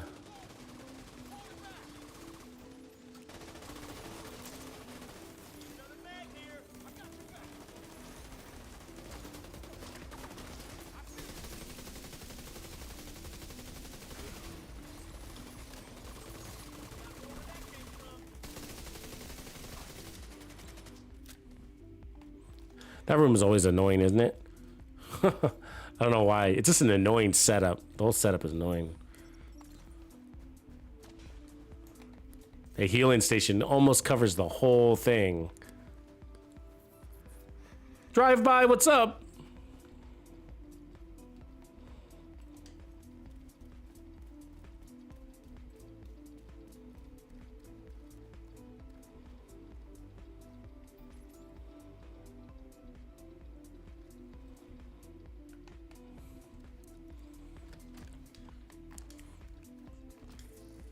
Yeah, that's weird, Crazy. I don't know why the Discord isn't working for you. I've never tried accessing it from an iPad. I don't know if that's the deal. Okay, let's wait a sec.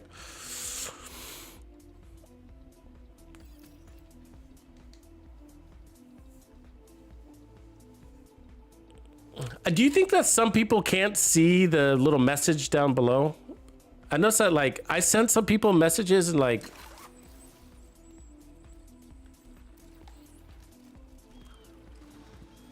and I feel like sometimes they don't get it.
Watch the left flank.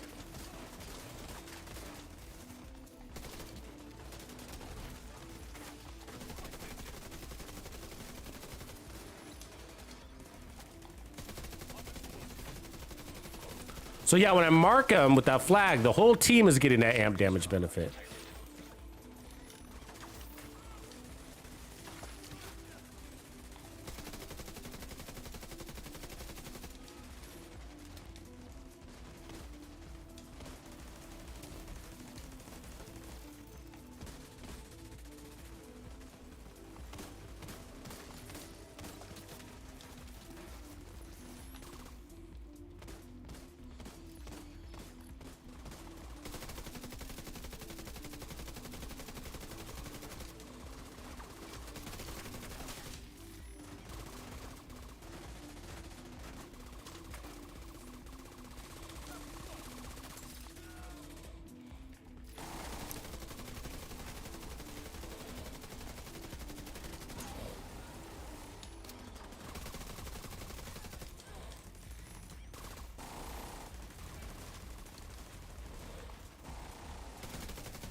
Get back with my squad. Best specialization, in my opinion. Good question. Ooh.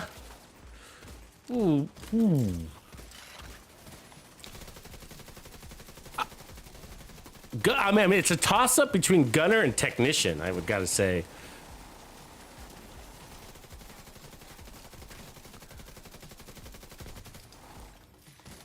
Because, I mean, that skill tier that technician gives is pretty powerful on any build, even a DPS build, you know? And the additional damage to robotics is huge, you know? Very helpful. But gunner gives you that 10% armor on kill, faster reloads, more RPM, you know, on kill, weapon handling when standing still. You know, it's a tough call. A tough call. It's got to be one of those two, though.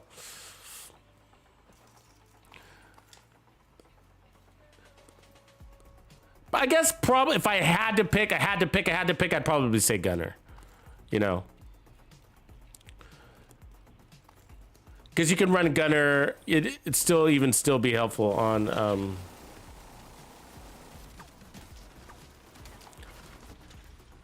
a DPS build. I mean, not a skill build. You can still run gunner on a skill build and get benefit from it.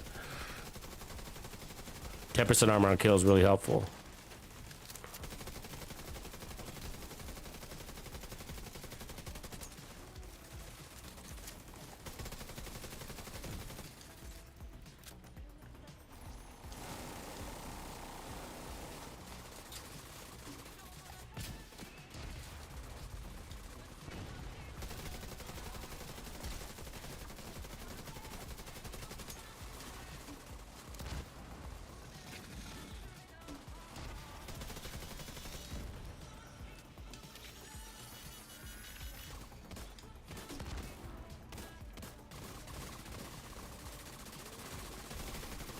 So on these guys, you know, if you shoot those little red slits on his butt, it'll disable him and hurt him really bad.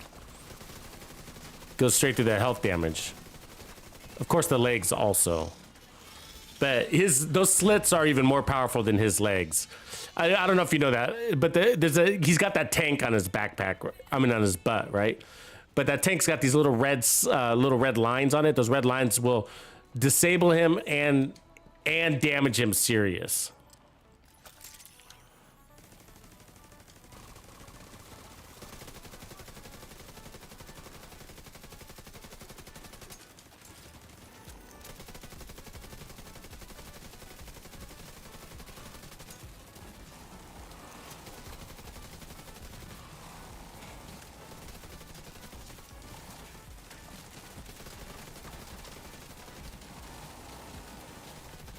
Yeah, so you do want to make sure you put it, if you're running this build, because it's True Patriot, you want to make sure that you put a couple of rounds in every enemy so that they're all getting the debuff. Sort of spread the love.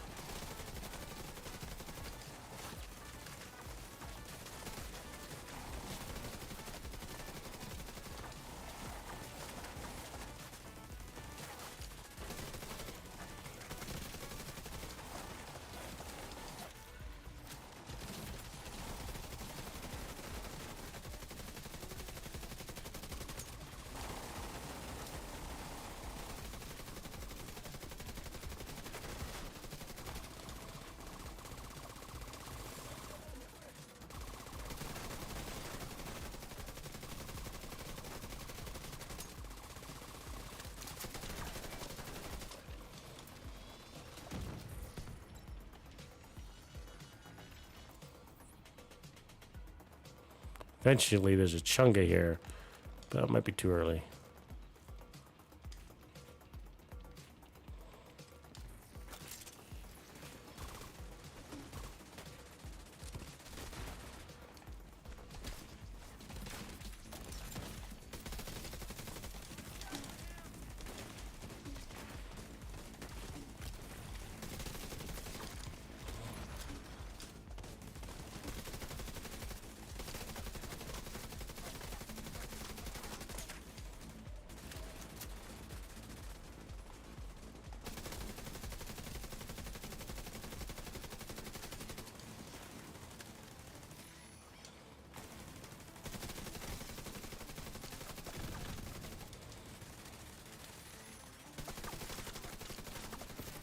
Agent down.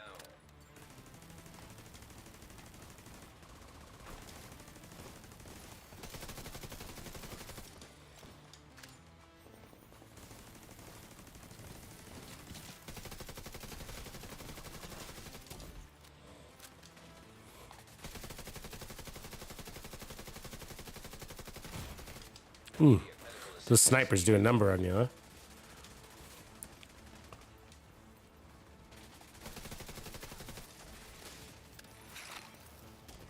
Okay, that chunga should be coming soon here. Gonna bell.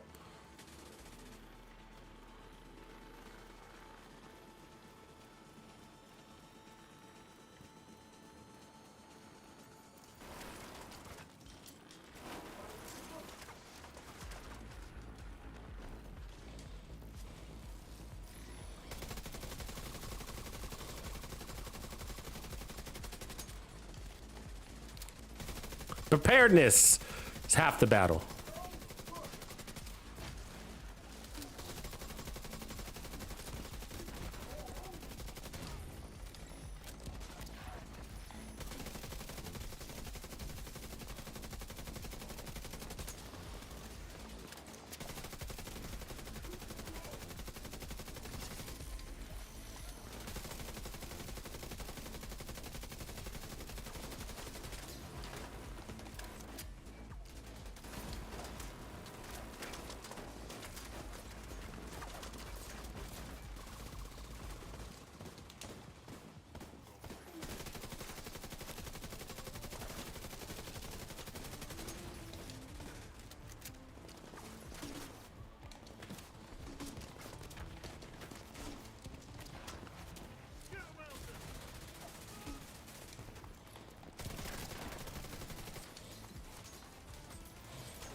Time to get my turret.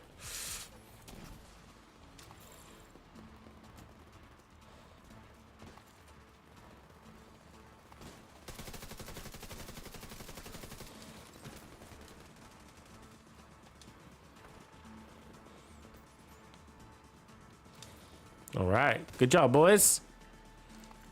We did it.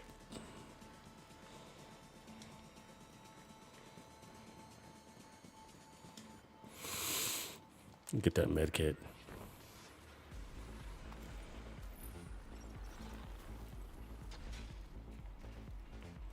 Yeah, so this build feels really good. I haven't run in a long time. Long time. I'm sure you guys all remember this build. And it feels really balanced, I gotta say, is my impression. First impression, whatever you call it. It feels really balanced. Feels good. The armor regen is just about right, you know, because, you know, it's what do you call it? True Patriot's got a little kind of an element of tankiness to it, right? Kind of feels a little tanky. And the damage is nice on it, you know, it doesn't feel like you're underpowered at all. Yeah, this is a contender, that's right, Pico. Version of the contender. It's a little bit different just because I don't have the right gloves, but otherwise, yeah.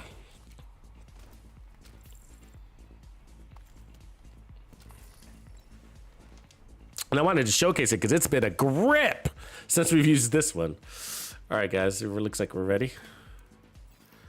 So remember, we got to get the rushers in the healing station on the right, if I remember right.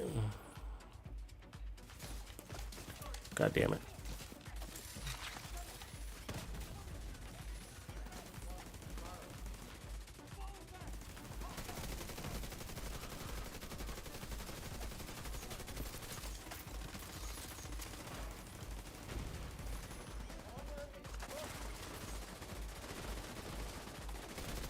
I think I have a bad turret placement down there. I don't think I can shoot anybody. I gotta grab it.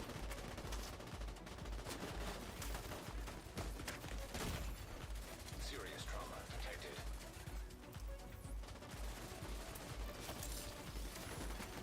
An agent needs assistance.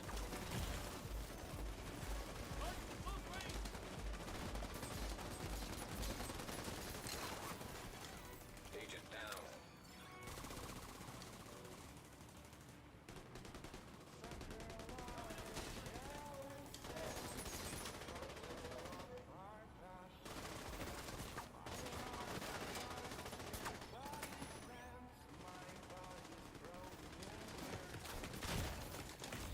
Ugh, going in. It's dangerous in here, man. There's no cover in here. This is the dangerous zone. I never fight in here, man. It's a bad spot in here. No cover.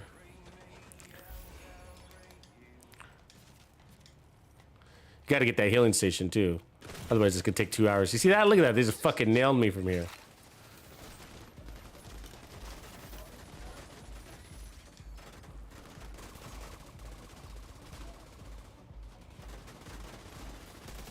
It's sort of a trap. Oh, fuck. Critical. Agent vital signs 0. An agent Strange. in your group. What's up, Strange?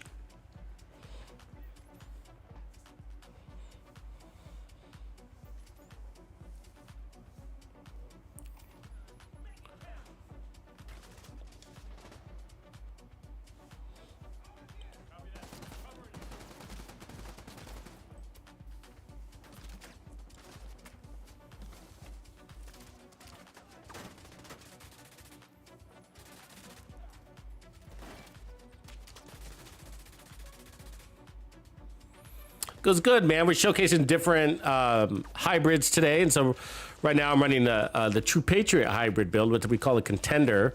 So it's the True Patriot with skill damage and skill tiers. Great for group support hybrid skill damage.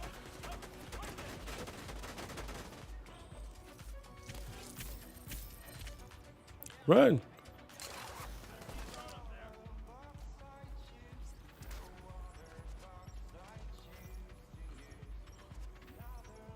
Thanks for the save, guy. Good save. Good decision.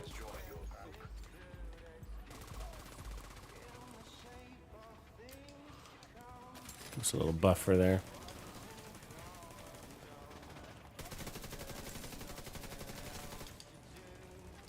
So there's 2 healing stations gone. That's good. So now we can do some damage again. There's 1 healing station guy out there still.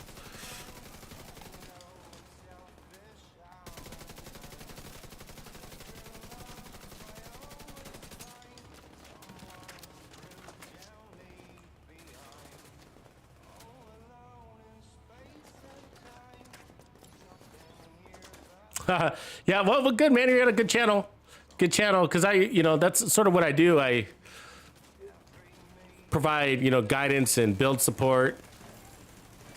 Because there's a lot of layers in this game.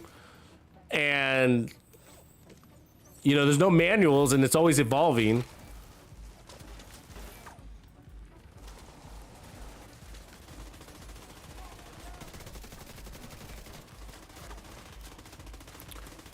But a really cool game, man. So I really love it. Got a whole nother year of new content. It's kind of working through the dev. Devs are kind of delaying a lot, though. Something you're gonna have to get used to putting up with. But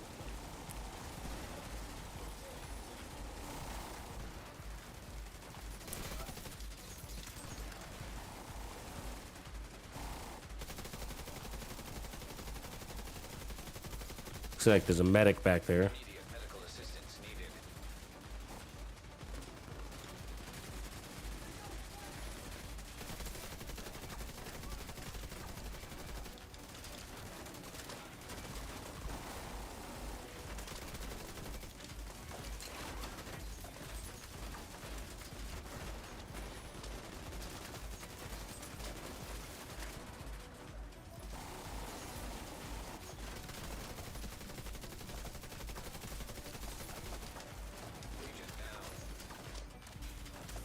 Who's that? Where is he? Serious trauma detected.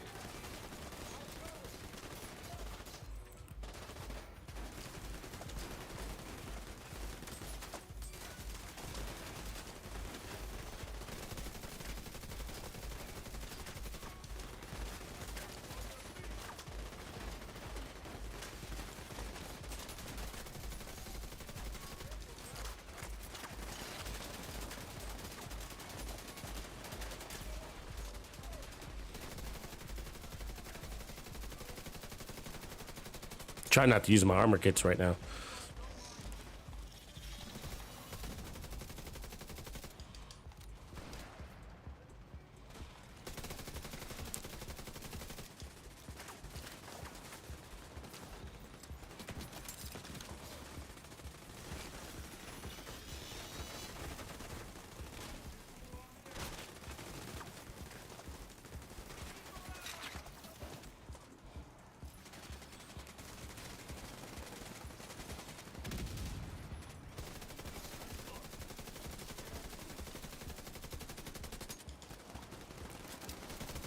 You know, we think this room's a pain in the ass.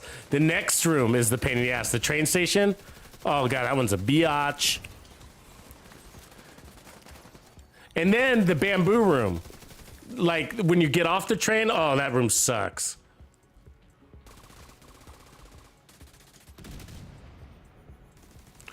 Comes the Chungas.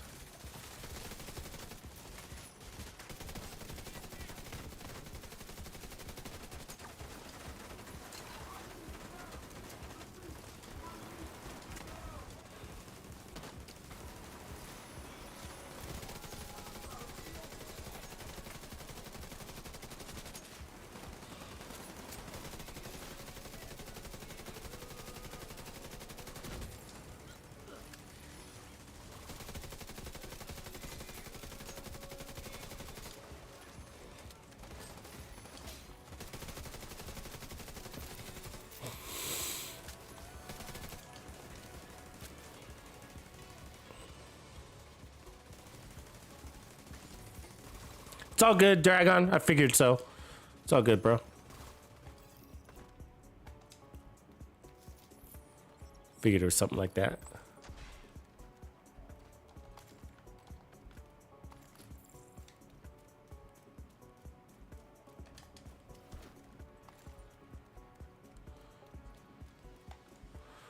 Good save by Jordan on that one.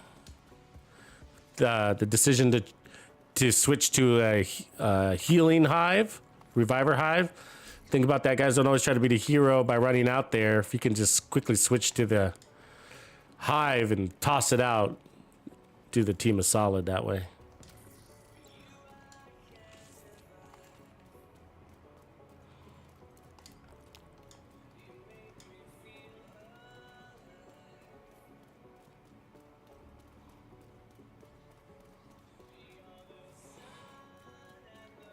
Yeah, medkits can go, right?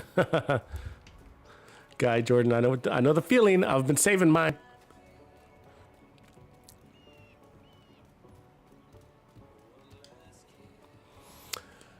Yeah, Strange. So we're playing. This is one of the new legendaries that they gave us in season 9. So this was definitely this mission was probably around when you played, but not this level of difficulty on it.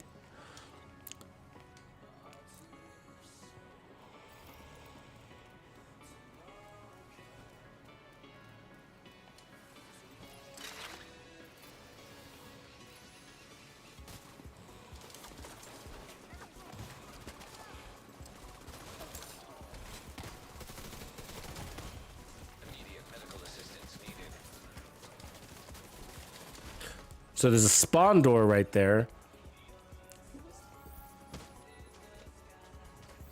Right where I put my turret up. So when they come out their door, I can have a nice little surprise for them.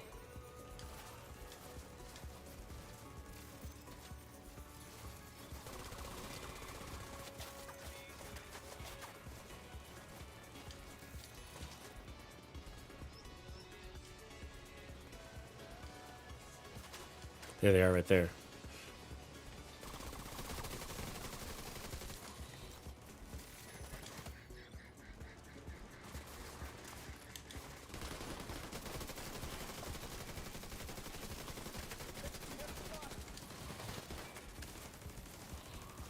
This one you kind of got to press a lot.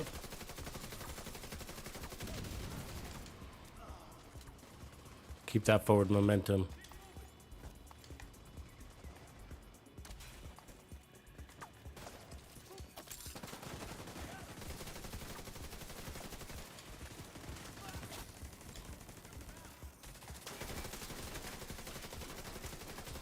Damn, I can't fucking hit him.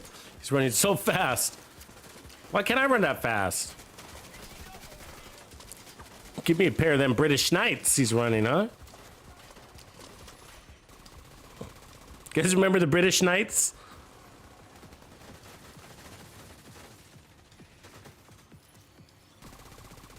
What, Ghost? I hope that's not true, bro. Well, mid to late February is not so bad. Mid-February wouldn't be bad, but late February, I'd be irritated if they went to late February. Fuck. Oh, he's coming.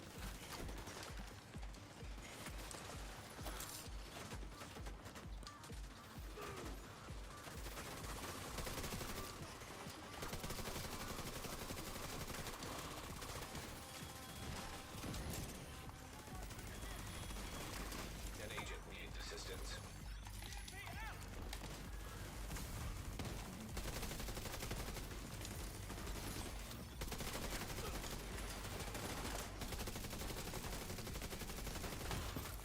Serious trauma detected. Oh, what? Ah, stupid drone. World's biggest splash damage.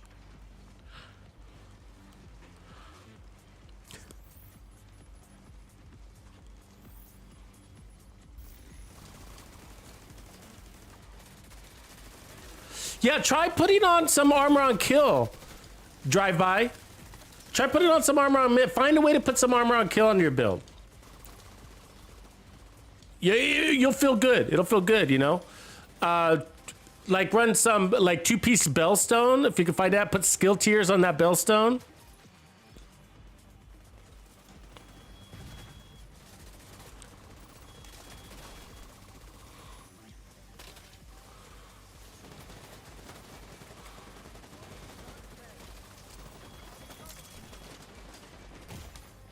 Vital signs critical.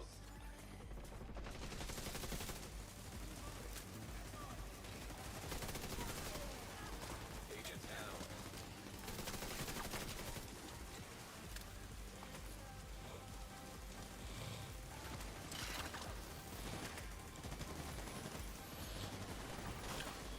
An agent needs assistance.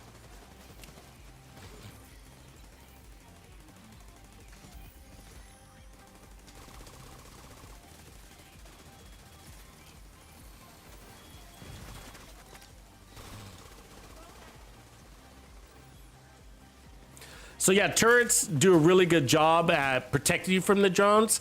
So the explosive drones. So just be careful not to be too close to them, because then you'll take the splash damage.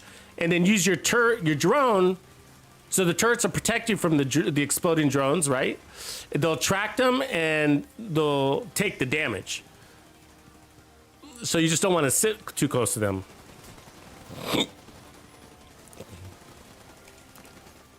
And then use your turret. I'm sorry. Then use your attack drone to flush out the enemy.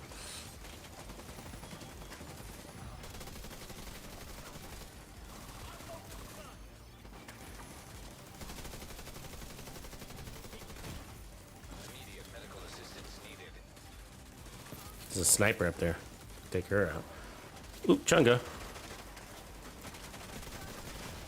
Ah, Serious trauma detected. come on. Agent down. That hit really hard.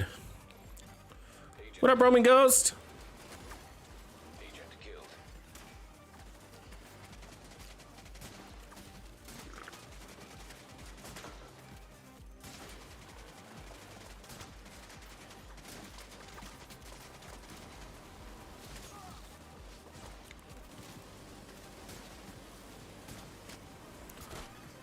An agent needs assistance. Yeah, totally. Let me give you a drink here. Start with this build video right there, Strange. I just put that one out. Talks about survivability. Either way, that'll link you to all my YouTube stuff. Oh, we got smashed.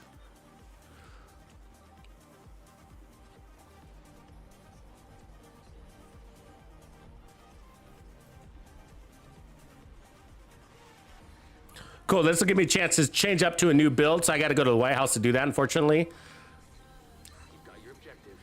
Don't let anything stand in your way.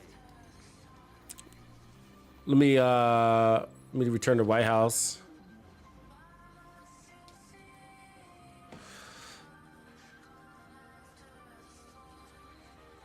And so what I'll do is I'll put up the next version of a hybrid build. So I'm showing you different looks at different hybrid builds. They all have a different added benefit for the group. And so the next one we'll do is add one that has like a really high level of survivability. So let's go game over.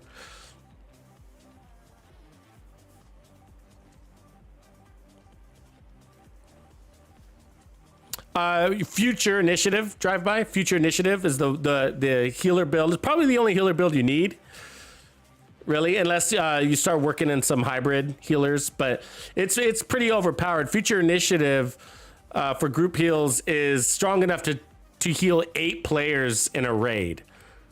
So it's that strong. And you just want to remember to run the BTSU gloves with it, because especially if you're going to raid with it, but people in the raids expect overcharge from their healer. Either way, it's a nice benefit for yourself and for them.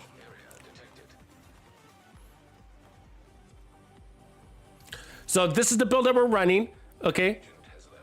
And so that we just ran. And so very similar configuration we're gonna do, but we're gonna add even more survivability. But this is a great team damage survivor build. So you're buffing the whole team, even your skills with this one. So remember that.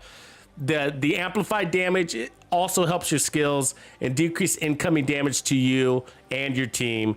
And you're getting a larger mag on the capacitor, which is really nice. So it's a really fun build. So now we're gonna change it up real quick. And then, so let's, to one of the, like, all time, all right? So this is an all-time favorite. I mean, this next build should have an award attached to it. It's like, it's that good. It's that good. And it's so good, I don't run it very much anymore. Because it's sort of like, it's so good. I know that sounds funny, but it's just a weird thing. Like, you're gonna like, it's perfected, I'm done with it. You know, that's kind of the feeling with it.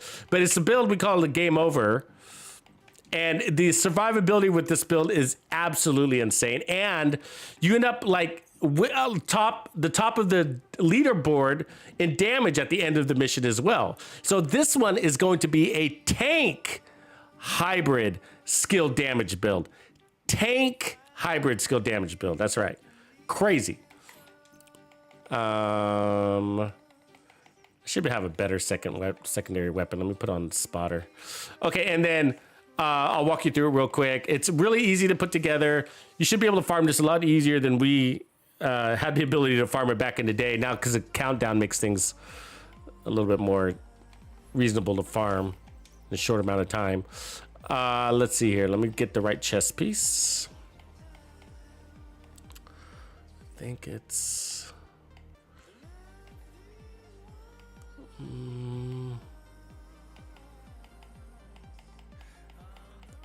It's a bellstone. It should be a bellstone, but...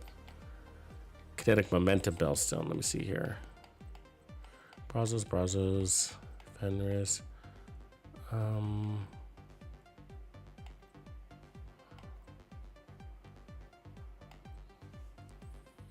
Where's my kinetic momentum? Do I already have it on my body? Maybe I do.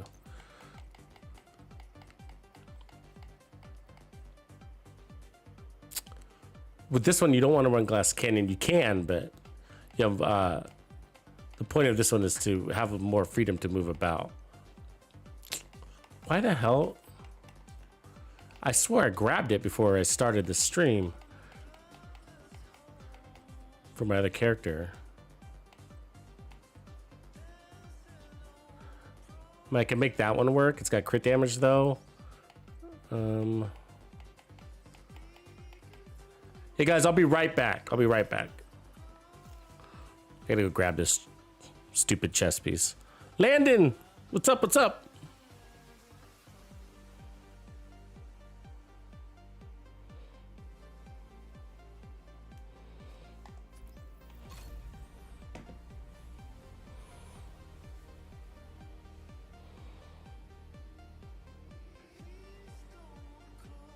That's true, drive-by commander. That's a good point. He says the capacitor and test subjects are pretty valuable. Imagine if they were introduced before Woni. Yeah. The Eagle Bear would have had a different fate. It's very true. Yeah, the capacitor is a really good assault rifle. I don't run the test subject a lot. If I do, it's usually because I'm gonna have like my secondary weapon is gonna be an exotic, like the Busy Bee. The Busy Bee test subject combo is actually pretty cool.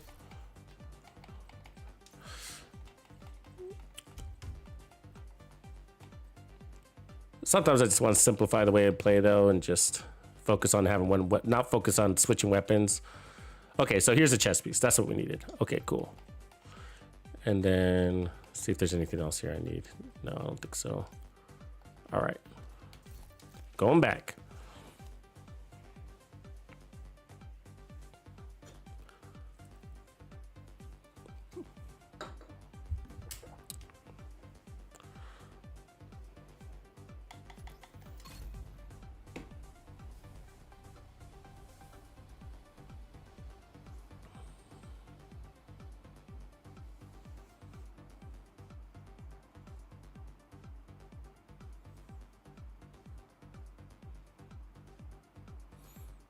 Yeah, I always wonder, like, you know, for a lot of players like that play in the challenging difficulty, you know, like I've always wondered, like, maybe you should just stay there. Like, it's not, maybe you'll enjoy the game more. You know what I mean? Because these enemies get like, you know, when you group up in a 4-man heroic, it's like, it's sort of ridiculous, isn't it? Okay, you know what I mean? It's just like, sometimes it kind of pisses me off how ridiculously tanky they are. Yeah. All right. Cool. Let's put this bad boy together. So I think we're almost there. Another agent is now in your group. We'll probably go to Roosevelt Island on this next one, so we don't have to go on that helicopter ride. So on this one, you don't want to run glass cannon. Okay, and the reason why is because it's really about playing trophy to trophy. And so you want to be able to get out of cover. And so what we do, and glass cannon kind of forces you into cover faster. And so with this one, we go with kinetic momentum, which means we can get 15% skill damage to each of our skills. And then we run protection from elites on our mods.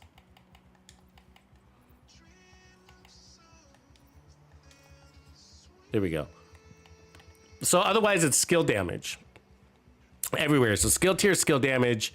And then we got, so what does Foundry give us? It gives us more armor. So notice we're at 1.2 million armor.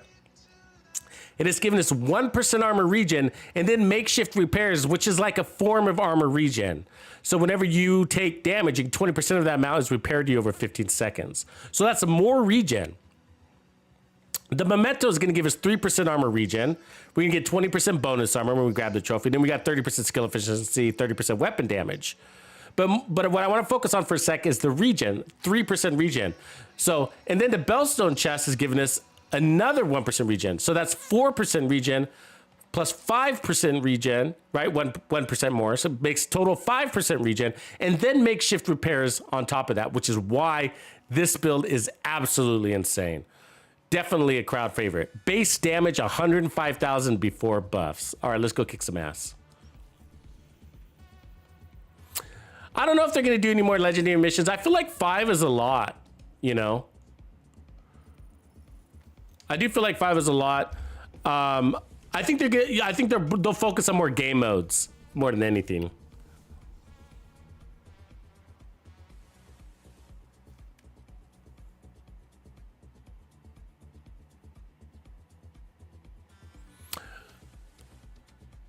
I don't remember Delta Force. I don't remember, but Jam's my boy. Yeah, I like Jam. He's my boy. Have I ever been to Ionix Clan before? I don't remember. Unfortunately, I'm kind of bad with names.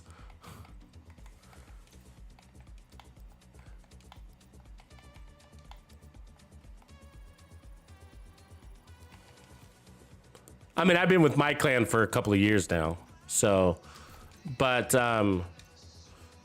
you know, when I first started this game, I was with a different clan, and I don't remember who I was with. I don't remember the name of that clan. You've got your objective. Don't let anything stand in your way. All right, we got top zombie. Another agent is now in your group. Mr. Empathetic, what up? What up? I agree, Biko. I would love to see Camp White Oak. All right. Okay, so if you're just now joining us, we are exploring and demonstrating different hybrid skill builds, and this is the third one for the evening, and this is what we call the game over build. We call it the game over because it was sort of like after this build, when we created it, it was sort of like game over. It's like the last and final build that we need.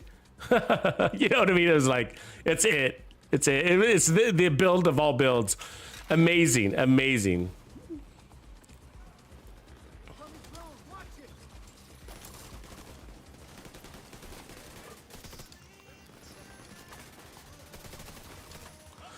So with this one, you really want to take out those medics, right?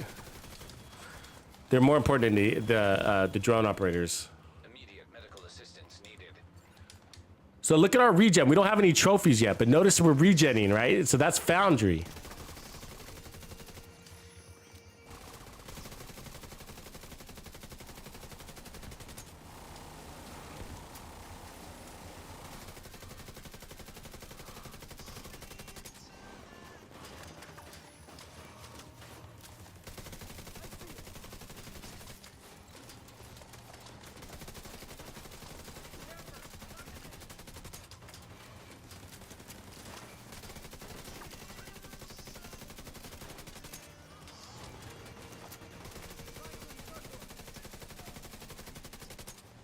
And so with it, I play a little bit more conservatively at first until we get a couple of trophies under our belt.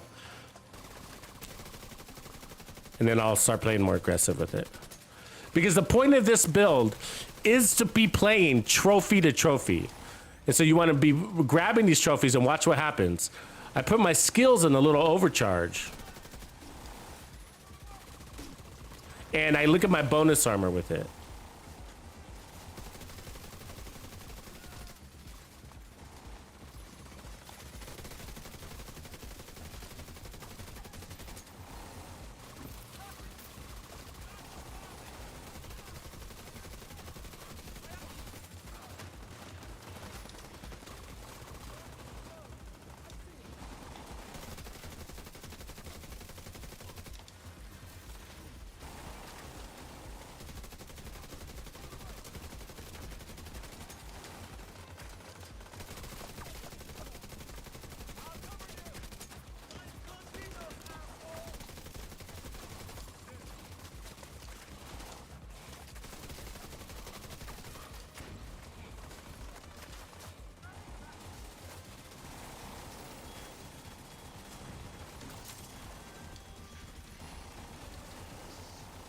So as you can see, we're a tank skill damage build, but we're doing our share of killing. This is the first checkpoint. We're almost halfway on our mementos.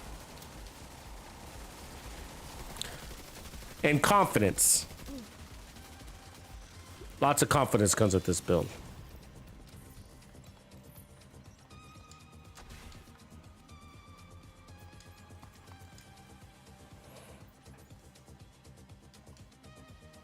Billy Ray Valentine. Billy Ray.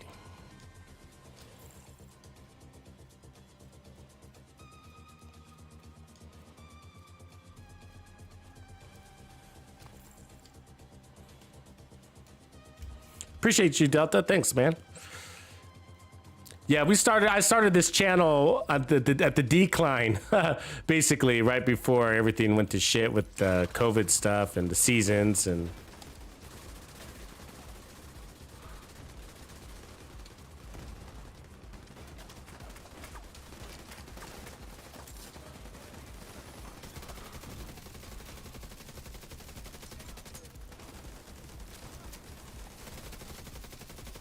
Get rid of these tanks. Incoming.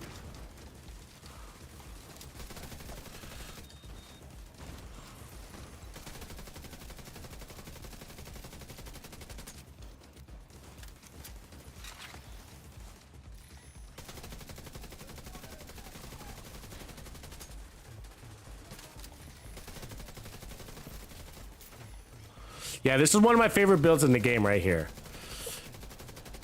And again, it's one of my favorites so much to the point that I don't run it. I know that sounds ridiculous, but that's the way it works. When I perfect a build, I stop running it. It's like, all right, time to work on another project. Let's make something else like this, you know?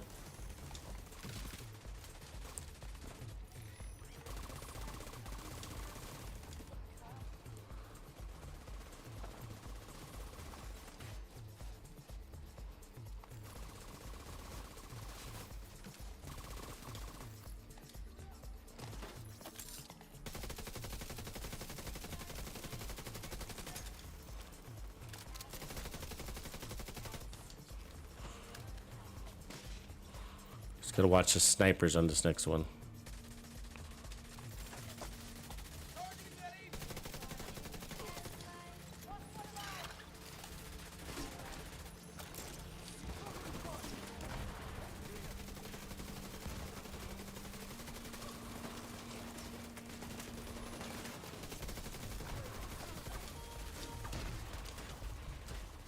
Watch that healing.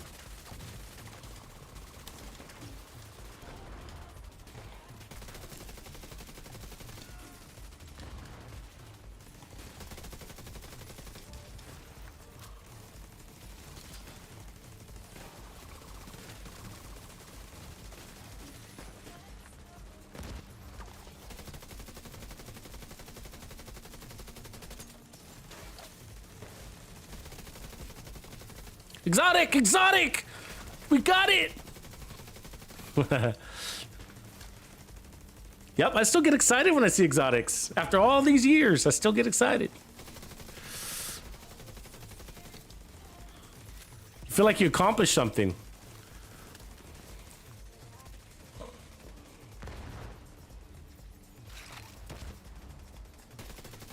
Agent down.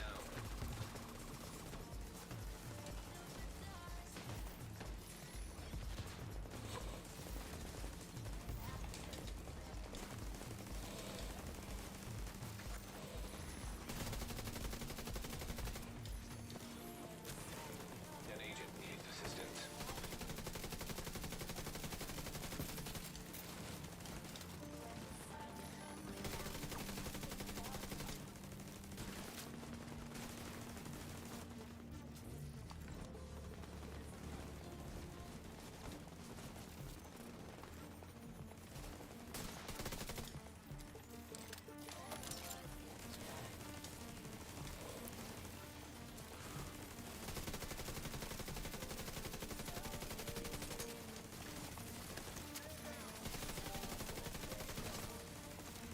That's it. Good job, boys. Let's see what we got. Sweet dreams. Scorpio. I don't need it. But I do need the components, of course, because everything costs exotics nowadays.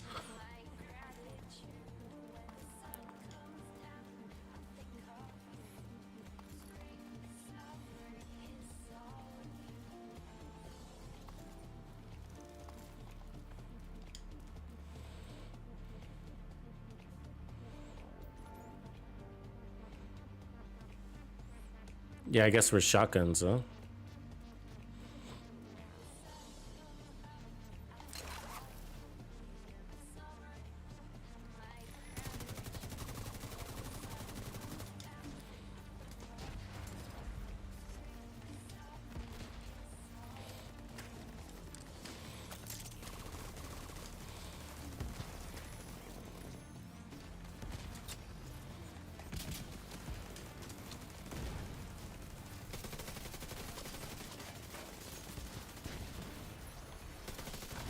Like here, I always try to take out the warhounds because they're the guys you don't want alive. It's the you don't want the warhound alive when the chungas come.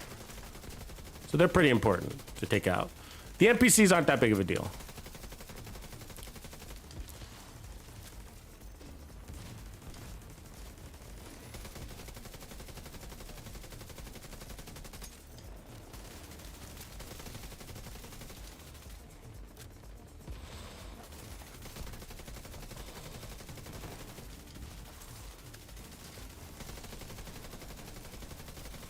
and you're looking out for the helicopter that'll spawn behind you, that's when you need to fall back. Create some real estate.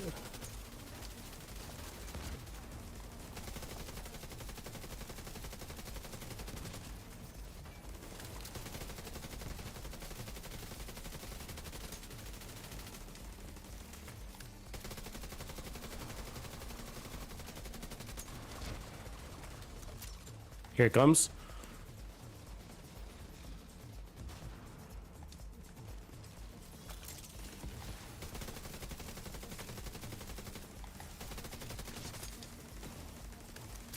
And then the chunga is going to come down that hallway.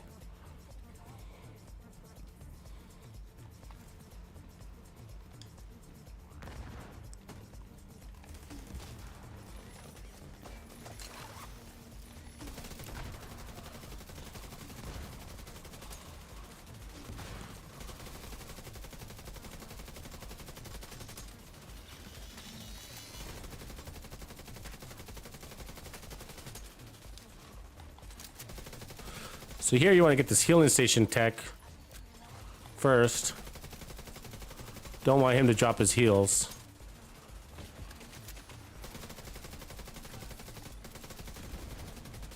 Then the chungas.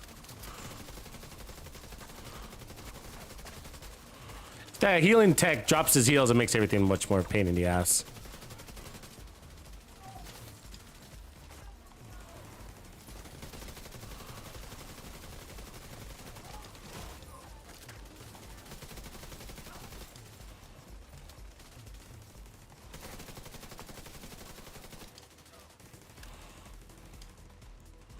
All right, so that was the hard part. That's usually the test room right there. Like, if your squad has a hard time with this little zone, then you need to adjust your play style here going forward based on your teams, how much damage they're putting out. If you have to fall back here, it's a good sign your team doesn't quite have the damage pool. Or the knowledge. That could be part of it too. Might just be inexperienced players too. Not finding good positions.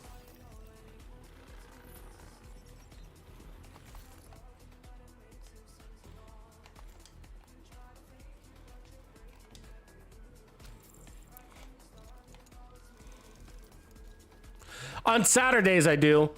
I try to vary my streaming hours. So for me right now, it's not very late. I know you might be in a different part of the world, but like it's 6:30 p.m. I'm on the West Coast, U.S., so it's very early. This is technically an early stream. No, but during the week, I vary it up. So I do mid-afternoon streams, and then I try to do morning streams too, and catch the European time zones with more morning streams. So, and it's not daily, it's usually weekly. So like the way my streaming hours, they usually change by the week. Because it affects my sleep. So, because I right now, like I'm getting up at about 4 in the morning, 5 in the morning. And so what I do is I work on videos when I wake up in the morning. So I come out to my office at about 5 in the morning and I start working on videos. And then if I can stream at 9, then I will, but that usually depends on if I'm done making that said video, you know.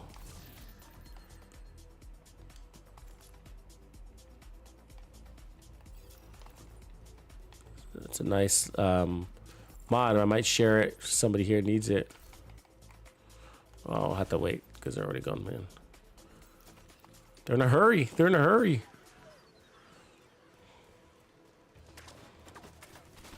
With this room, you gotta take out the grenadiers. Pop you out of cover. Then, of course, the snipers.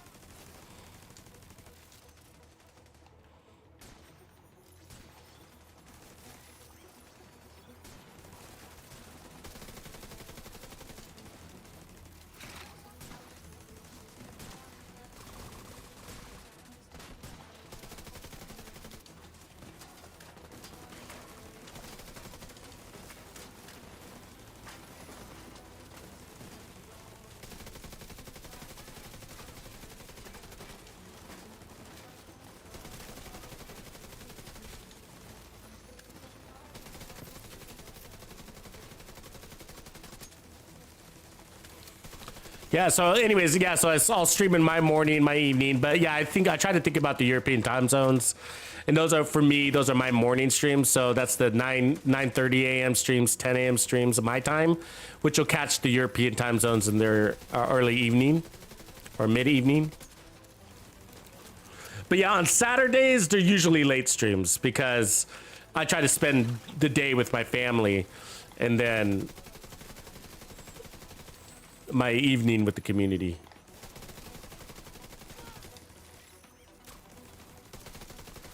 So yeah, Saturday streams always tend to be at night.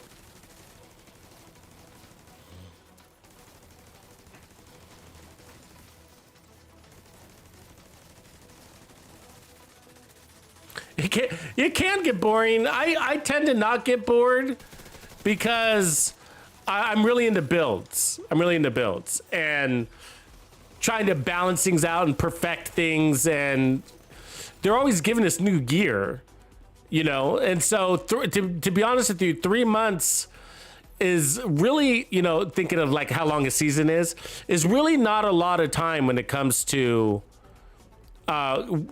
coming up with every build you can think of with the new gear that they give you. Because part of the reason is because you also got to farm for different variations, and you have to think up the creative ideas. They're not just laying, you know, there's not just a list that comes with the gear that says, hey, make this build, make that build, make this build, make that build.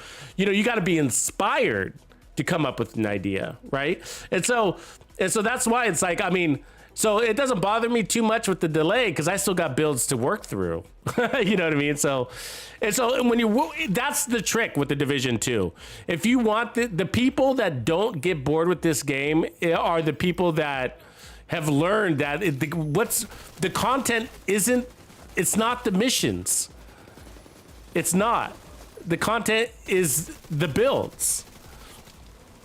And the builds make the same mission feel different. The same mission feels different because you're running it a different way with a different build that can do different things for you.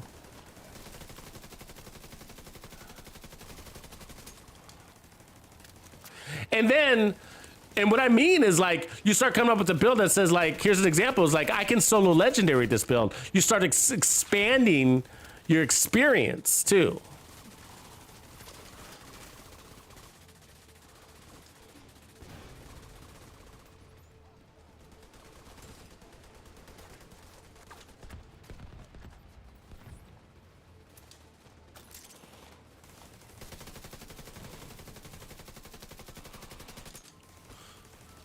And then your playstyle. Like, for example, like when I started this game, you know, I was using like, I think it started with like MMRs when I first started, and that's because I was coming from a game that had good MMRs, which was Battlefield 4. And then that was boring because they're not as exciting as they are now, you know? So I didn't last very long in that category. Of course, you naturally, I've worked into assault rifles and then got into rifles. But where the game started to change for me is when I really got into SMGs and then started perfecting the running and gunning type builds, because those are a challenge. They're not easy to make, you know? They need to have the right amount of power, and they need to have the right amount of added survivability, like armor on kill. It's got to be a balance. If you have too much power and not enough armor on kill, you're absorbing too much damage and you're not recovering. You end up, you know, crashing and burning.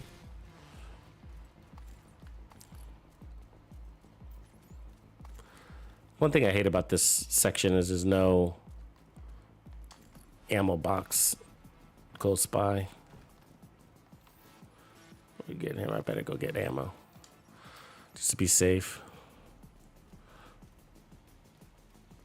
Yeah, so anyways, so the builds are what really makes it exciting, and then the builds will start expanding your gameplay style. So then I got into running and gunning builds, and that was just like, became exhilarating. You know, started with SMGs, and then I got into eventually the shotgun builds, and those are much more challenging, right? Because shotgun builds, you're really exposed You're very exposed. You have to have really good flanking patterns, and you gotta land those shots. You gotta be pretty accurate with them.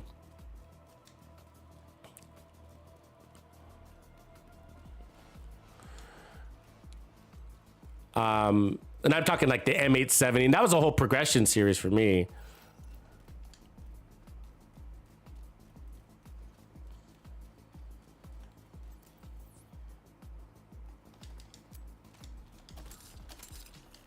School top zombie, you do what you gotta do, bro.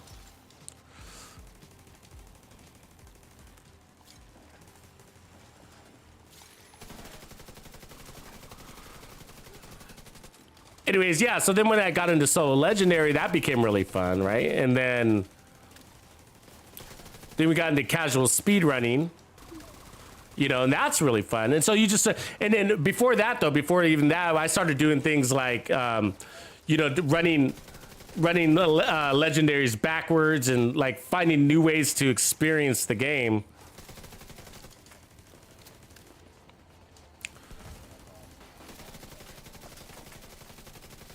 And then, yeah, so yeah, I've managed to keep this game alive for myself. But I get how other people can get bored. A lot of people really do rely on title updates to stay entertained. And I do too, right? To an extent, of course.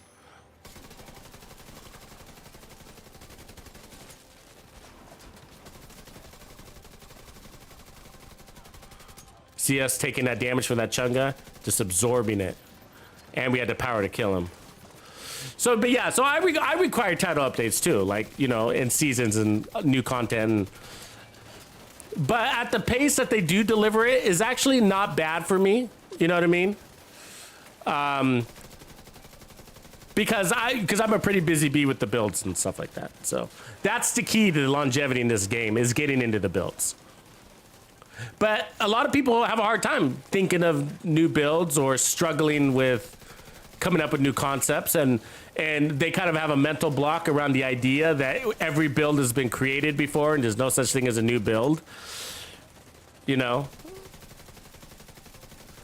which is weird because I discover new builds all the time, even with old gear. You know, and I create 3 or 4 builds a day.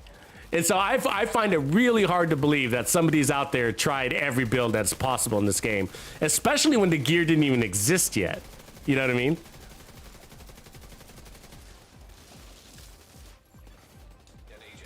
Chunga on his way.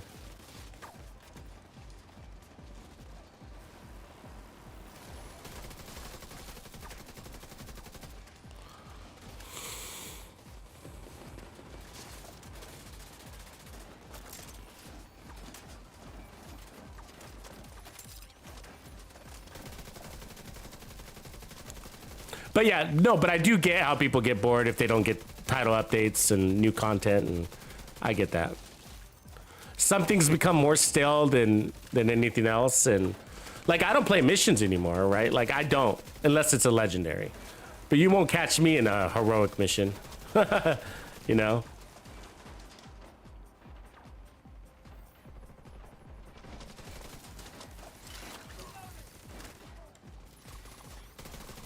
And that's because I played them out. I really did. Before legendaries existed, that's all you used to do. Remember, there was no legendary missions, and we didn't have that added challenge.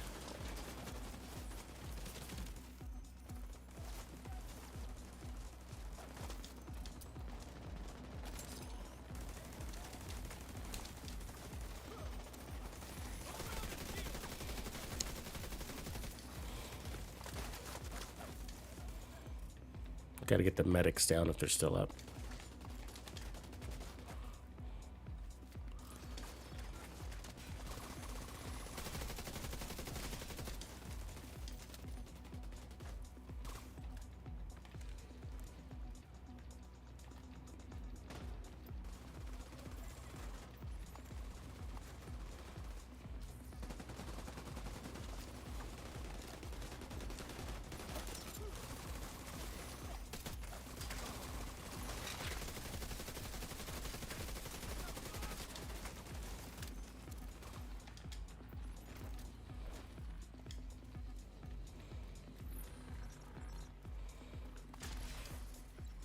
Yeah, but this game won't last forever. It won't. You know, I think we're all aware of that. It's gonna.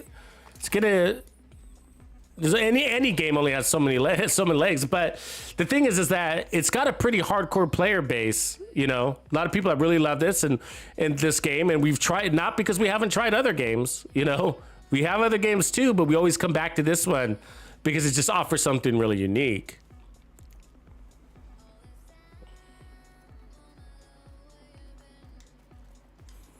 But I gotta say, as of lately, you know, I'm seeing new life in the game. I'm sure you guys are too, but I'm in a lot of new players, man. A lot of new players. I think that's one thing that Massive did, I guess. They got something right. They did something right there.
No, Migs, there's no newbie talk anymore, man. Like I'm trying to also change the way I'm talking to account for more newbies on stream. So no, there's no newbie talk. Like I'm literally like trying to explain things that I normally wouldn't. And that's also why I'm showcasing some of these builds. So I created like this build quite a while ago, and I'm showcasing it now because I know there's new players that you'd have to probably dig pretty deep to come across this build video, you know? So we're gonna do actually EMP pulse here. And then I'll do the jammer.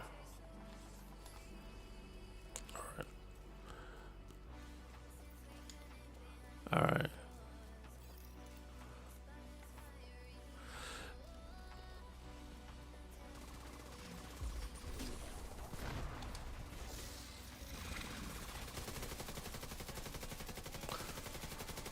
So yeah, this is us all dogs here, so.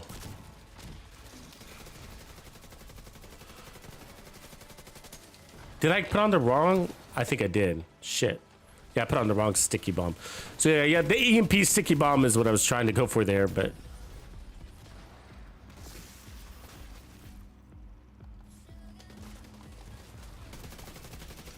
Makes this area a lot easier. System curtailed.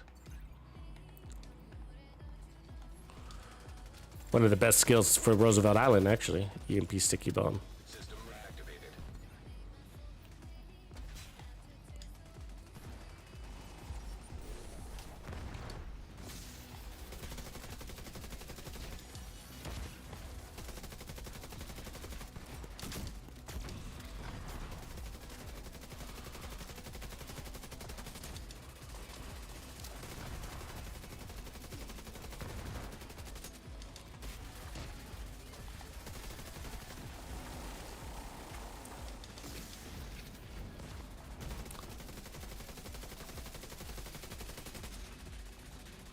Ah, I missed that. Fuck.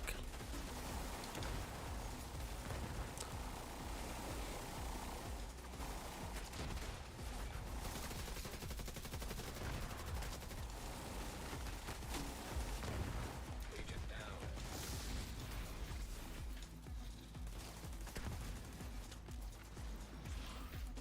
Yeah, you gotta watch the sniper dogs. They're the ones that can really hurt you. You watch our, paid attention to our heals over here. It's pretty cool. See, watching that heal. See, I just took that grenade straight on, and I'm healing right through that.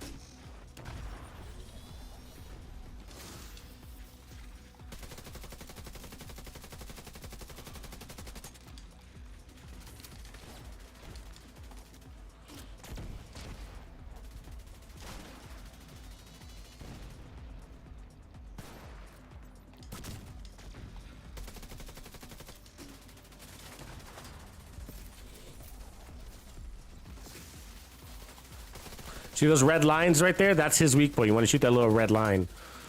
Goes straight to his health. But you also just, you could paralyze him.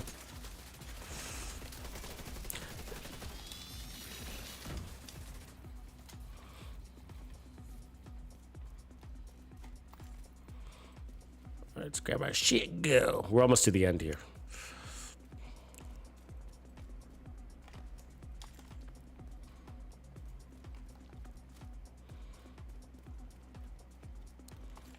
Put back on our skills.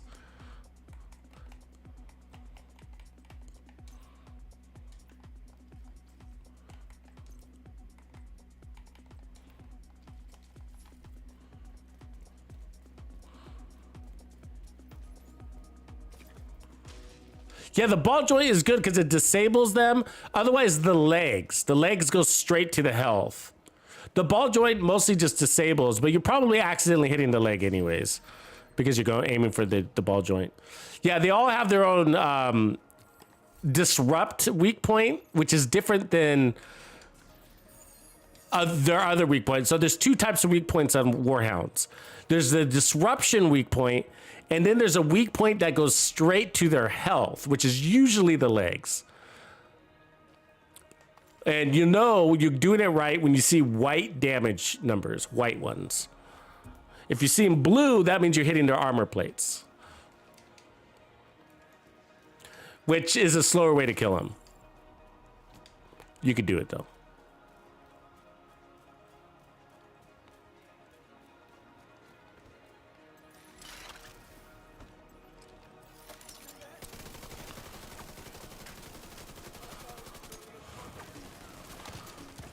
Incoming.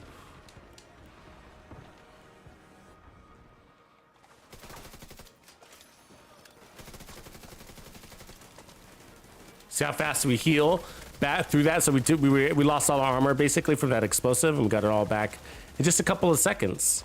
And that's the power of the build. It's the infinite armor power.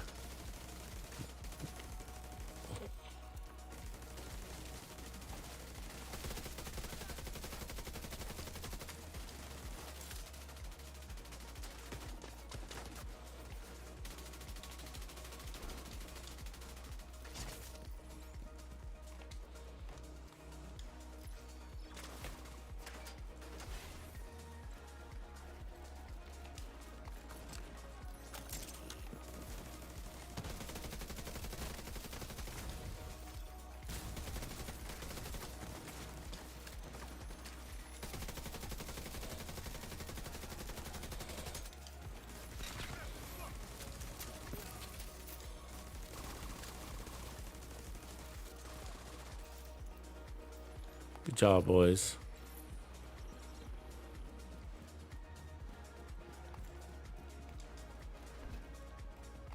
So let's let them go. So we're gonna jump over.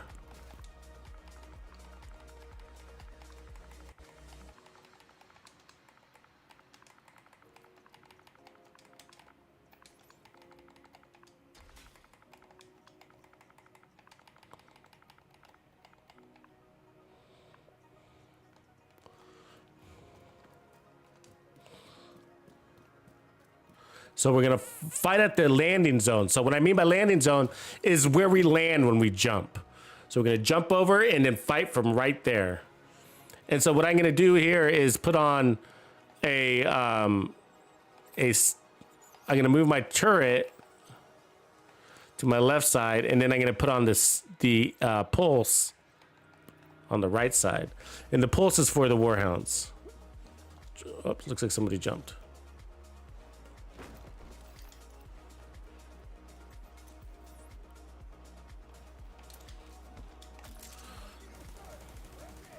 You usually want to line up against the wall. With the standing against the wall tells everybody ready. So I use the EMP pulse against the boss. So he's paralyzed. There's two of them though, so you gotta spread the love. And then I'm using my turret to keep the enemies at bay. But otherwise, you want to get rid of the bosses first because they blow you up.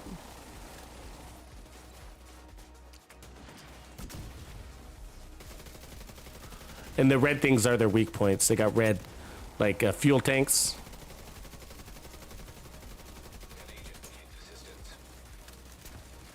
Where's he at? Oh, he pushed forward. Oh, he's way forward. It's not a good spot for me. I can stick with my crew. If I go save him, get myself killed.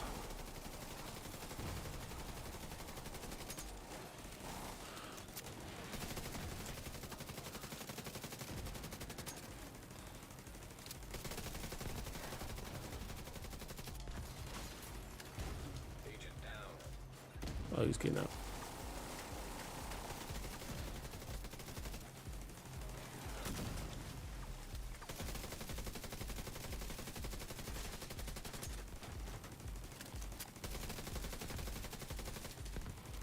No, I said LZ. I'll see if I can go get him up. Oh, there's a tank there, though. Yeah, I can't.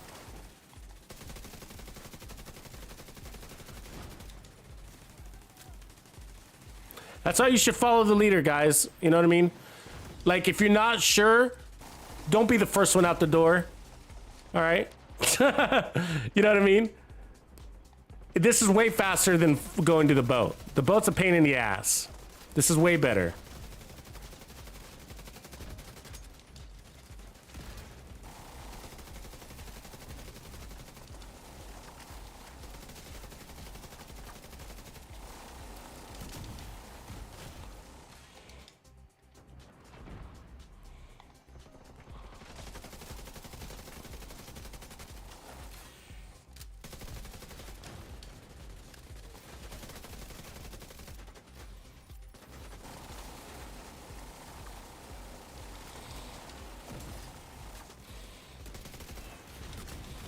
That's why you should always let, honestly though, like, not picking on this guy, but you should always let the team leader open doors or go over first or whatever. It should, it's sort of, it's out of, for respect, but also so that you can follow their lead. Oh, fuck, I missed that. No, I got that.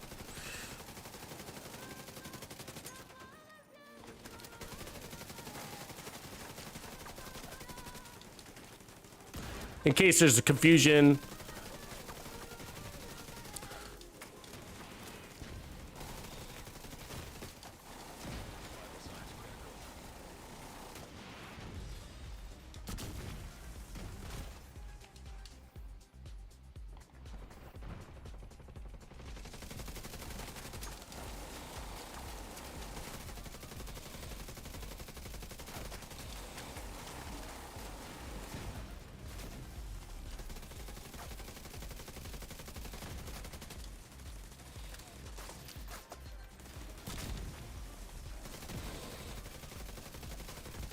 Get one boss down.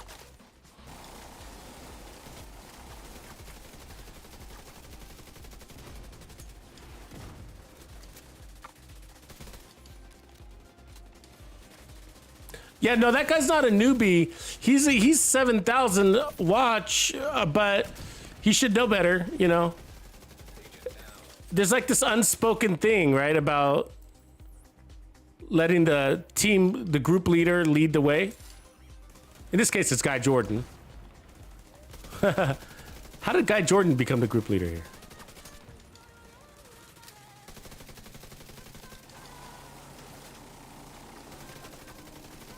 I'll try to go save him here in a second, though.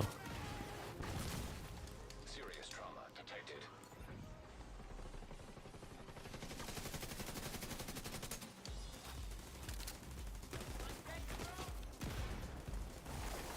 Definitely don't want to group up.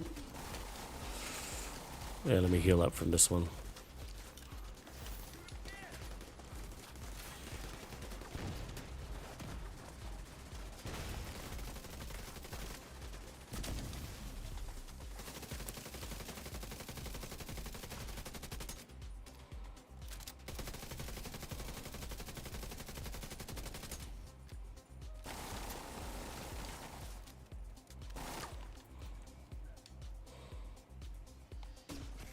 See, that tank is guarding his body. There we go. So let me put on my drone now. You don't need this anymore. Let me try to get this guy. An agent needs assistance.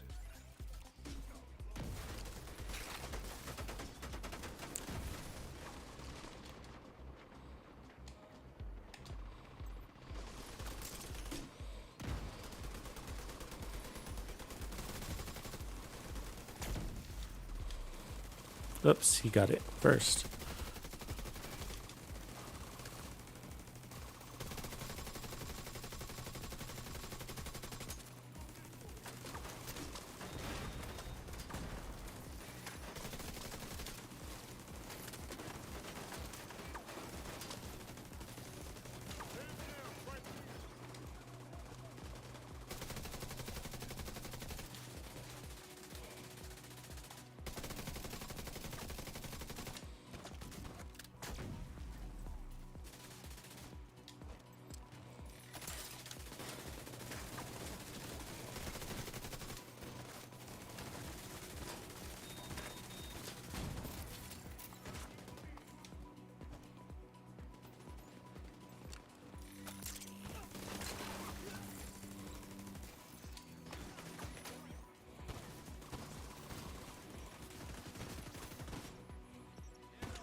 Come on, come on, come on, come on.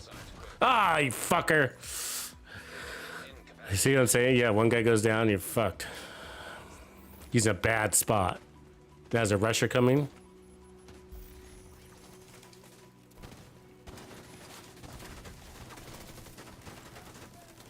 He's in a bad spot. In the middle of the open.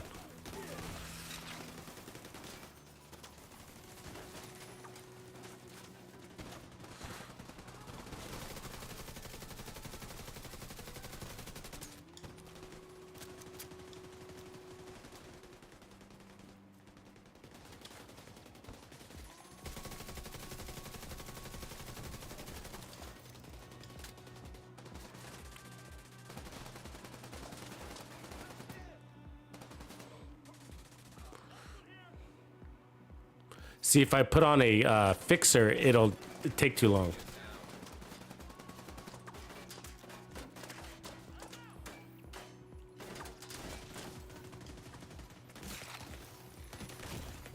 Serious trauma detected. Fuck. This guy's gonna get us killed. We should get out of here. He's in a bad spot. Like, this is not where you want to be hanging out. I'm gonna have to fall back.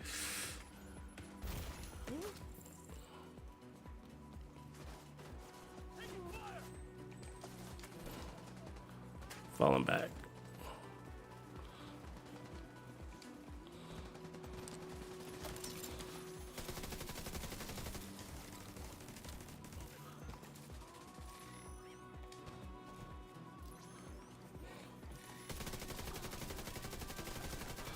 So you have these other spawns coming too, right?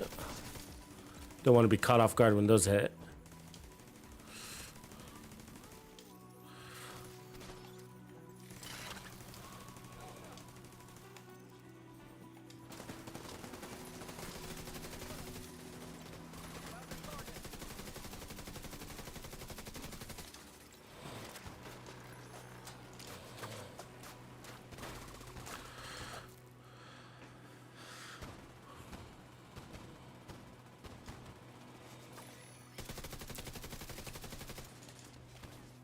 Comes a chunga.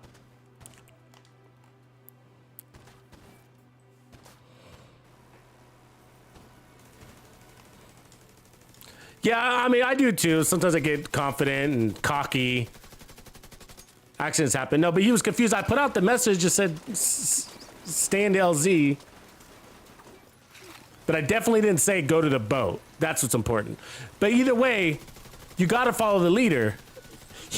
He jumped over before we did, and he forced a spawn on the other two guys because he started the timer by jumping over early.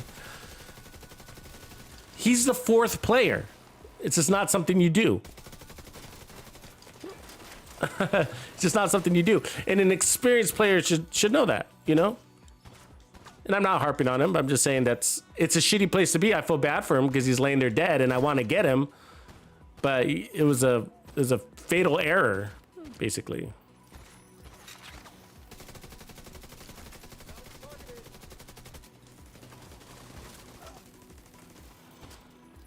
It happens. I've been there. So I've been there too. I've made bad moves.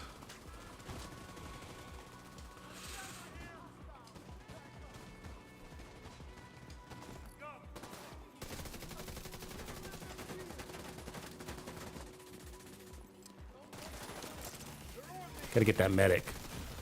He's a key target.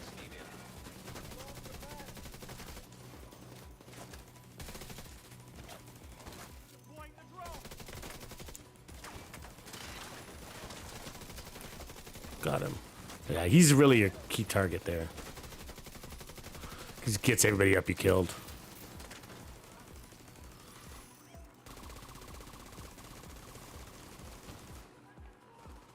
So now we're just cleaning it up here.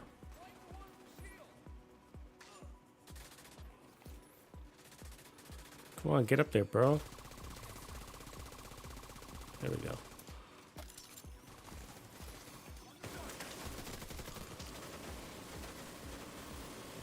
Might be able to get him now.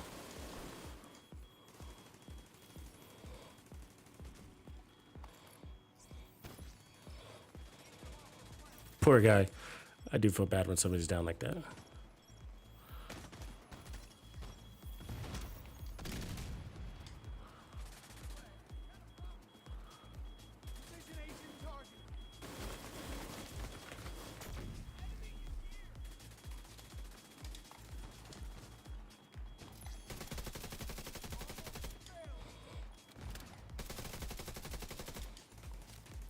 Where's my drone? All the way in the back?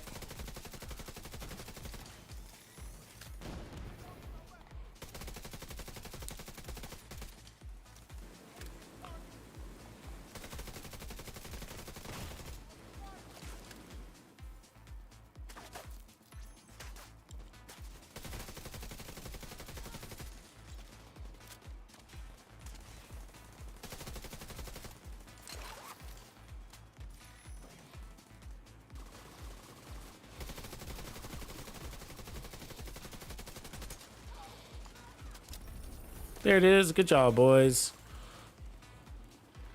Everybody did a good job. That was a good run. Smooth.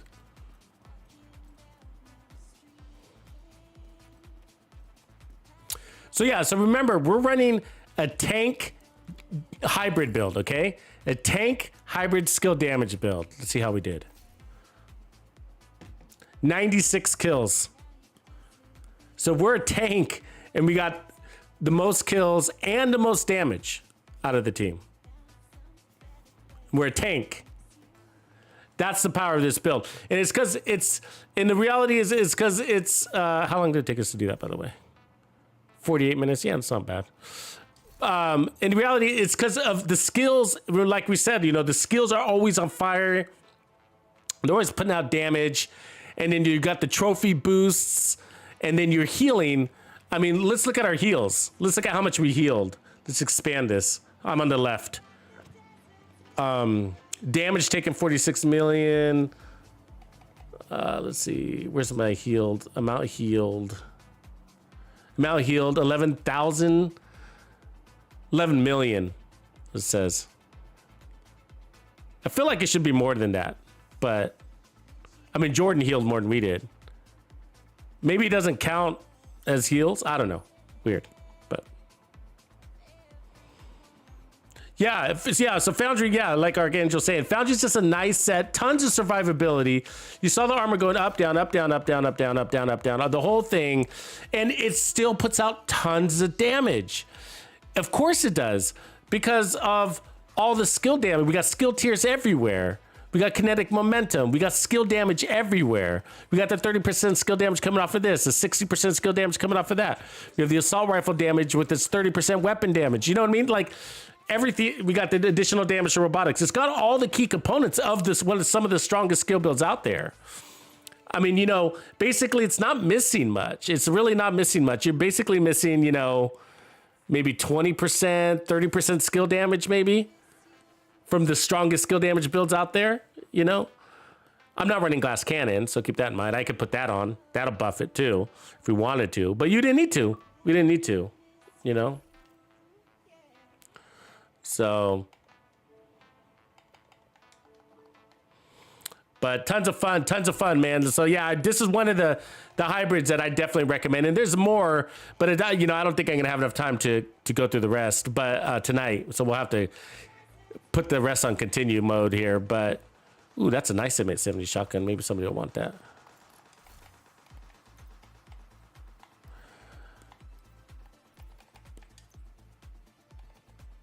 Lots of shotguns, huh? Artist tools, SOCOM, crush them. You had a random build on CD? Yeah, right on. It worked though. It worked. See if somebody wants that. That's a good one.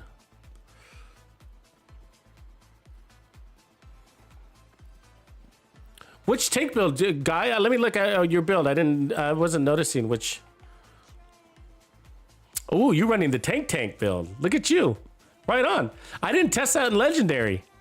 I was noticing you were tanky as F, bro. I knew you were running a tank build. I could tell you were running a tank build because you were out there.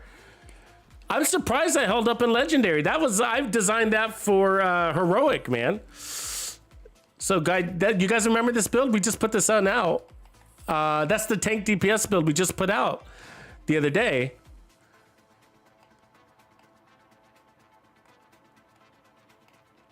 The D-pads are almost perfect. Was I running that much armor? Did I go all the way up to 2 million armor? I don't remember anymore. I think we were though, weren't we? We ended up modifying it too, didn't we? God, I don't remember. I don't remember. Yeah, that worked great, man. You never died, did you? I don't think you ever died. So he got 10 revives. Like he picked up 10 people. He's got that's a good sign for a tank build right there, you know.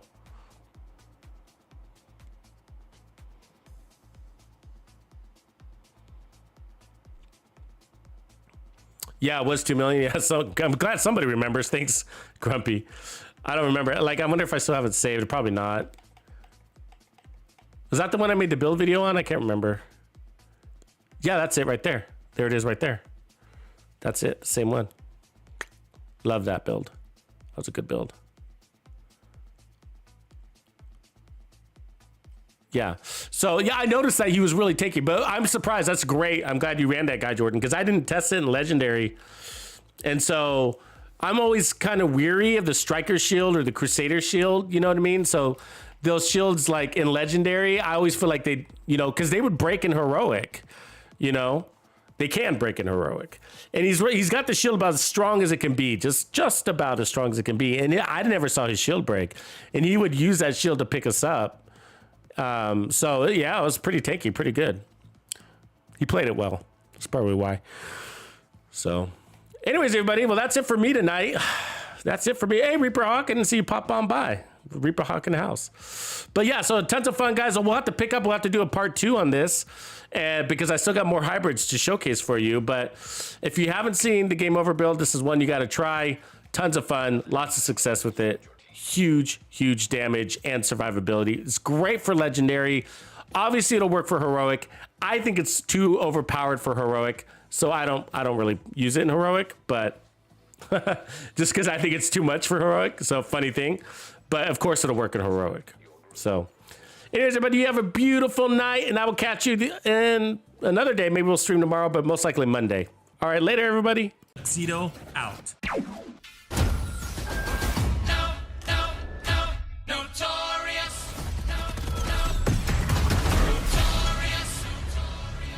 Flows, and that's how it goes.